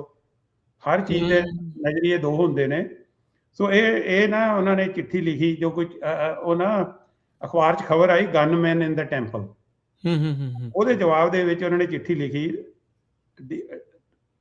Dear editor, the Indian government has broken many agreements, many promises, and many hearts already. It matters little if it has broken up temple. The army stormed Golden Temple to flush out gunmen, it said. Now the same government has planted her hired gunmen to repair the damage. ਇਹ ਇਦਾਂ ਹੋਇਆ ਸੀ ਜੀ, ਜਦੋਂ ਅਕਾਲ ਤਖਤ ਬਿਲਕੁਲ damage ਹੋ ਗਿਆ ਸੀ ਜੀ, government ਨੇ ਖੁਦ ਹੀ ਆਪਣੇ ਬੰਦੇ ਆ ਨਾ ਬੁਲਾ ਕੇ, ਕਿਉਂਕਿ ਸਾਡੇ 'ਚ ਇੱਕ ਪ੍ਰਥਾ ਵੀ, ਅਸੀਂ ਕੋਈ ਵੀ ਜਿਹੜਾ ਧਾਰਮਿਕ ਜਗ੍ਹਾ ਉਹਨੂੰ ਅਸੀਂ ਕਾਰ ਸੇਵਾ ਨਾਲ ਬਣਾਉਂਦੇ ਹਾਂ ਜੀ। ਇਹ ਸਾਡੀ ਜਦੋਂ ਉਦੋਂ ਦੀ ਪ੍ਰਾਈਮ ਮਿਨਿਸਟਰ ਇੰਦਰਾ ਗਾਂਧੀ ਨੇ ਆਪਣੇ ਸਰਕਾਰੀ ਬੰਦੇ ਭੇਜ ਕੇ ਉਹ ਬਿਲਡਿੰਗ ਨੂੰ ਰਿਪੇਅਰ ਕਰਨਾ। ਸਰਕਾਰੀ ਸਿੱਖ ਜਿਹੀ ਸੀਗਾ, ਮੈਨੂੰ ਨਾਮ ਬੰਦੇ ਨਹੀਂ, ਉਹ ਬੰਦੇ, ਉਹ ਤਾਂ ਸਿਰਫ ਸਿੱਖ ਦਾ ਨੇਮ ਸਿੱਖ ਸੀ, ਬੰਦੇ ਤਾਂ ਜਿਹੜੇ ਉਹਨਾਂ ਨੇ ਕੰਪਨੀ ਸੀ ਕੋਈ ਹਾਇਰ ਕੀਤੀ, ਕੰਸਟਰਕਸ਼ਨ ਕੰਪਨੀ, ਤੇ ਉਹ ਸਿੱਖਾਂ ਨੂੰ। ਖੈਰ ਉਹਦੇ ਬਾਰੇ ਦੇਖ ਲਓ, ਇਹ ਅਜੇ ਬਹੁਤ ਜੁਲਾਈ ਦੇ ਵਿੱਚ ਲਿਖੀ ਹੋਈ ਚਿੱਠੀ ਆ, ਜੂਨ ਦੇ ਵਿੱਚ ਇਹ ਹੋਇਆ, ਤੇ ਜੁਲਾਈ ਤੇ ਲਿਖ ਰਹੇ ਹਾਂ। Now the same government has planted her hired gunmen to repair the damage. Unlike the US Constitution provision, the people of India don't have the right to bear arms. It is up to the Indian government to decide who will and will not carry a weapon. A favor now granted to 150 Nihangs. ਉਹ ਕਹਿੰਦੇ ਵੀ America 'ਚ ਤਾਂ ਹਥਿਆਰ ਰੱਖਣ ਦਾ ਹੱਕ ਹੈ ਤੇ India 'ਚ ਗਵਰਨਮੈਂਟ ਡਿਸਾਈਡ ਕਰਦੀ ਹੈ ਕਿਹਨੇ ਹਥਿਆਰ ਰੱਖਣਾ। ਤੇ ਹੁਣ ਉੱਥੇ 150 ਨਿਹੰਗ ਭੇਜਤੇ ਬਾਬਾ ਸੰਤਾ ਸਿੰਘ ਤੇ, ਜਿਨ੍ਹਾਂ ਨੂੰ ਕਿ ਸਰਕਾਰ ਨੇ ਹਥਿਆਰ ਰੱਖਣ ਦੀ ਇਜਾਜ਼ਤ ਦਿੱਤੀ ਹੋਈ ਆ। ਤੇ ਜੇ ਅਸੀਂ ਹਥਿਆਰ ਰੱਖਦੇ ਹਾਂ ਤਾਂ ਉਹ ਕਹਿੰਦੇ ਵੀ ਹਥਿਆਰ ਕਿਉਂ ਰੱਖਦੇ ਆ। ਸੋ ਉਹਦਾ ਲੌਜਿਕ ਦੇ ਰਹੇ ਨੇ। ਅੱਗੇ ਲਿਖਦੇ ਨੇ ਦਾ SGPC is a body elected by Sikhs under the law of the land to manage the Sikh temples. In violation of her own laws, the government has taken over the control, protects किया. The extremist may come into the shrine again. Army is now an occupying force, perhaps forever. ਉੱਥੇ ਉਹਦੇ ਫੌਜ ਦਾ ਪਹਿਰਾ ਸੀ। ਅੱਗੇ ਲਿਖਦੇ ਨੇ the government after carting off the Sikh dead, scrubbing of their blood, decamping with the Sikh treasures, looting the offerings from the altar and jailing the innocent, is now tempted to start infighting among the Sikhs, an age-old trick of the enemy. The brave Sikh ladies arrested by government gave a fitting answer. We spit at them. We will not despise these hirelings ਵੀ ਜਿਹੜੇ ਉੱਥੇ ਬਣਾ ਰਹੇ ਨੇ। ਸੋ ਲਿਖਿਆ Hari Singh Everest, secretary ਸਿੱਖ temple Gurdwara university. ਇਹ ਚਿੱਠੀ ਜੀ ਛਪੀ ਜੁਲਾਈ 1984। ਜੂਨ ਦੇ ਵਿੱਚ ਇਹ ਅਟੈਕ ਹੁੰਦਾ ਤੇ ਜੁਲਾਈ 'ਚ ਚਿੱਠੀ ਲਿਖਦੇ ਨੇ। ਤੇ ਇਹ ਤਾਂ ਹੈਗੀ ਚਲੋ ਇੱਕ ਆਪਣਾ ਕਮਿਊਨਿਟੀ ਦਾ ਜਿਹੜਾ ਇੱਕ ਬੜਾ ਭਾਵਕ ਤੇ ਇਤਿਹਾਸਿਕ ਮਸਲਾ। ਮੈਂ ਕਿ ਉਹਨਾਂ ਦੀ ਹੋਰ ਚਿੱਠੀ ਪੜ੍ਹਦਾ ਜਿਹੜੀ ਕਿ ਸਾਨੂੰ ਕੁਝ ਸਿੱਖਣ ਦੀ ਲੋੜ ਹੈ ਸਾਨੂੰ ਸਾਰਿਆਂ ਨੂੰ। ਕਈ ਵਾਰੀ ਦੇਖੋ ਇਹ ਅਮਰੀਕਾ ਬਹੁਤ ਵਧੀਆ ਮੁਲਕ ਹੈ ਤੇ ਅਮਰੀਕਾ ਨੂੰ ਚੰਗਾ ਤੇ ਮਾੜਾ ਵੀ ਅਸੀਂ ਉਹ ਬਣਾਉਣਾ, ਤੇ ਜੇ ਅਸੀਂ ਇਸ ਕੰਟਰੀ ਨੂੰ ਖਰਾਬ ਕਰਨ ਲੱਗ ਗਏ ਤਾਂ ਇਹ ਕੰਟਰੀ ਵੀ ਖਰਾਬ ਹੋ ਜਾਏਗਾ ਜਿਵੇਂ ਹੋਰ ਕੰਟਰੀ ਖਰਾਬ ਹੋਏ ਨੇ। ਇਹ ਚਿੱਠੀ ਲੰਮੀ ਹੈ, ਜੇ ਤੁਹਾਡੀ ਇਜਾਜ਼ਤ ਤਾਂ ਮੈਂ ਪੜ੍ਹ ਸਕਦਾ ਜੀ? ਜ਼ਰੂਰ। ਇਹ ਚਿੱਠੀ ਉਹਨਾਂ ਨੇ ਲਿਖੀ ਹੈ ਜੀ। Are you listening, America, my promised land? On 20th of July 1950, I asked you, how will you treat me if I come to live with you? ਜਿੱਦਣ ਉਹ ਆਏ ਇੱਥੇ ਨਾ। On 20th of July 1951, I asked you, how will you treat me if I come to live with you? You told me, read your constitution. I did. I was satisfied and I was then in India. ਵੀ ਮੈਂ ਤੁਹਾਡਾ constitution ਪੜ੍ਹਿਆ ਤੇ ਉਹ ਤੇ ਮੈਨੂੰ ਤੁਸੀਂ ਕਿਹਾ ਵੀ ਮੈਨੂੰ ਭਰੋਸਾ ਸੀ। It took me next 3.5 years to actually in New York to meet you. ਕਹਿੰਦੇ ਵੀ ਉਹ ਤੋਂ ਬਾਅਦ ਮੈਨੂੰ 3.5 ਸਾਲ ਲੱਗ ਗਏ। You saw me in the full beard and turban. I felt that you were a little stalled. ਵੀ ਤੁਹਾਨੂੰ ਥੋੜਾ ਅਜੀਬ ਲੱਗਿਆ। Perhaps you actually were not so.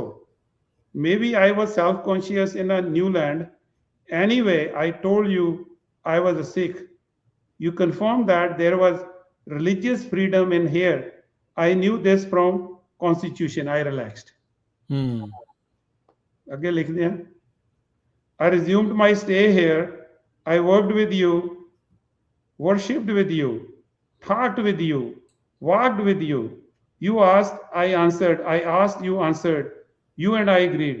No hyphenated Americans, no titled Americans, just plain Americans. I was thrilled. America कहना नहीं, मैं तो American है। So on 15th of August 1960, the Indian Independence Day, I became independent of independent India. आजाद हो गया मैं भारत तो। I stood before federal court judge in Sacramento, California, proudly court judge in Sacramento, California, proudly shifted my allegiance.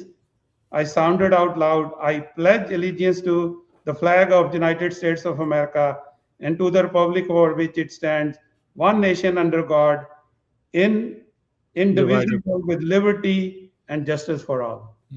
Again, सुनो जी। This was a great day in my life. I became an American.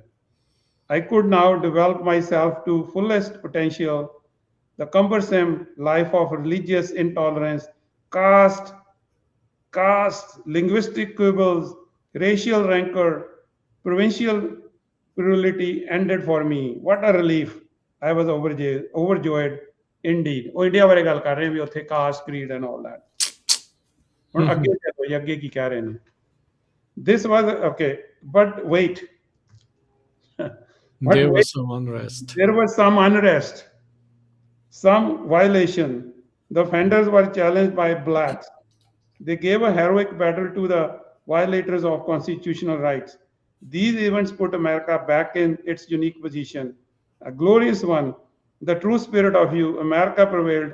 I was again reassured of ultimate victory of justice. ਉਦੋਂ ਇੱਥੇ America 'ਚ civil right struggle ਚੱਲ ਰਹੀ ਸੀ। Battle ਚੱਲ ਰਹੀ ਸੀ ਜੀ। ਹਾਂਜੀ, ਅੱਗੇ ਸੁਣੋ ਜੀ। However, the dust of civil rights battles of the 60s had hardly settled down. I found out that although your wounds were healed, the scars were showing off. Your recovery from your lapses was construed the trump of blacks, as if a miracle has happened. A part claimed not only be equal to its white, but be bigger than it. Impossibility and absurdity. Again, likhde hain. In the census of 1970, as a result of this, you began to ask your people, who were they? Were they white, Negro, Indian American, Japanese, Chinese, Filipino, Hawaiian, Korean, or others? The one nation indivisible began dividing. ਕਹਿਣ ਲੱਗ ਜਾਂਦੇ ਜੀ ਅਸੀਂ ਪੰਜਾਬੀ ਆ, ਅਸੀਂ ਜੀ ਫਲਾਣੇ ਆ। ਉਹ ਕਹਿੰਦੇ ਵੀ ਜੇ ਸਾਰੇ ਅਮਰੀਕਨ ਇੱਕ ਆ ਤਾਂ ਫਿਰ ਅਸੀਂ ਤੁਸੀਂ ਸੈਂਸਸ ਕਿਉਂ ਕਰ ਰਹੇ ਹੋ? ਨੌਨਸੈਂਸ ਇਨ ਸੈਂਸਸ ਸੀ ਇਹਦਾ ਨਾਮ। ਵੀ ਕਿਉਂ ਨੌਨਸੈਂਸ ਇਨ ਸੈਂਸਸ ਚਿੱਠੀ ਉਹਨਾਂ ਦਾ heading. The earth was flat to you if 2 of the 3 people said it was so. ਵੀ ਤੁਸੀਂ ਇਹ ਥੋੜੇ ਜਿਹੇ ਮੈਜੋਰਟੀ ਕਹਿ ਦੇ ਵੀ ਧਰਤੀ ਚੌਰਸ ਆ, ਵੀ ਇਹ ਡੈਮੋਕ੍ਰੇਸੀ ਨਹੀਂ ਹੈਗੀ। The only one it said was, I was dismayed. I skid set in. Now the census of 1980 is approaching. Plots are in offering to fool you. Nay, to hurt you, beware. Some of the most modern anthropologists will claim that they have enough evidence to warrant designation of people from Indian subcontinent as separate and unique race. They have even suggested a name for you, Indic. How idiotic. Obviously, they have not found enough or any evidence that we all belong to one race, the human race. Do you remember America? Until recently, many Indians who came to visit with you used to chide you for your racial disharmony, always proclaiming that they belong to human race. You used to have an item in your imagination formed to this effect. Do you know that some of these very Indians who will now be pressuring you to grant them a special category, ਕਿਉਂਕਿ ਆਪਣੇ ਲੋਕ senses ਮੰਗ ਰਹੇ ਸੀ ਨਾ ਵੀ ਸਾਨੂੰ ਅੱਡ ਗਿਣੋ। ਫਿਰ ਅੱਗੇ ਲਿਖਦੇ ਆ, in the upcoming census are the bitterest foes of any similar arrangement in their old country. These are uncomfortable with the loss of their caste system. They would like to create one. Please, America, you are fighting hard to end prejudice, resultant discrimination. Discrimination in reverse is doubly repugnant. Don't accept it. Are you listening, America, my own land, a promised land to millions of others in this world? I am a human. My race is human. I have faith of a Sikh, a rugged individual, not to be overawed by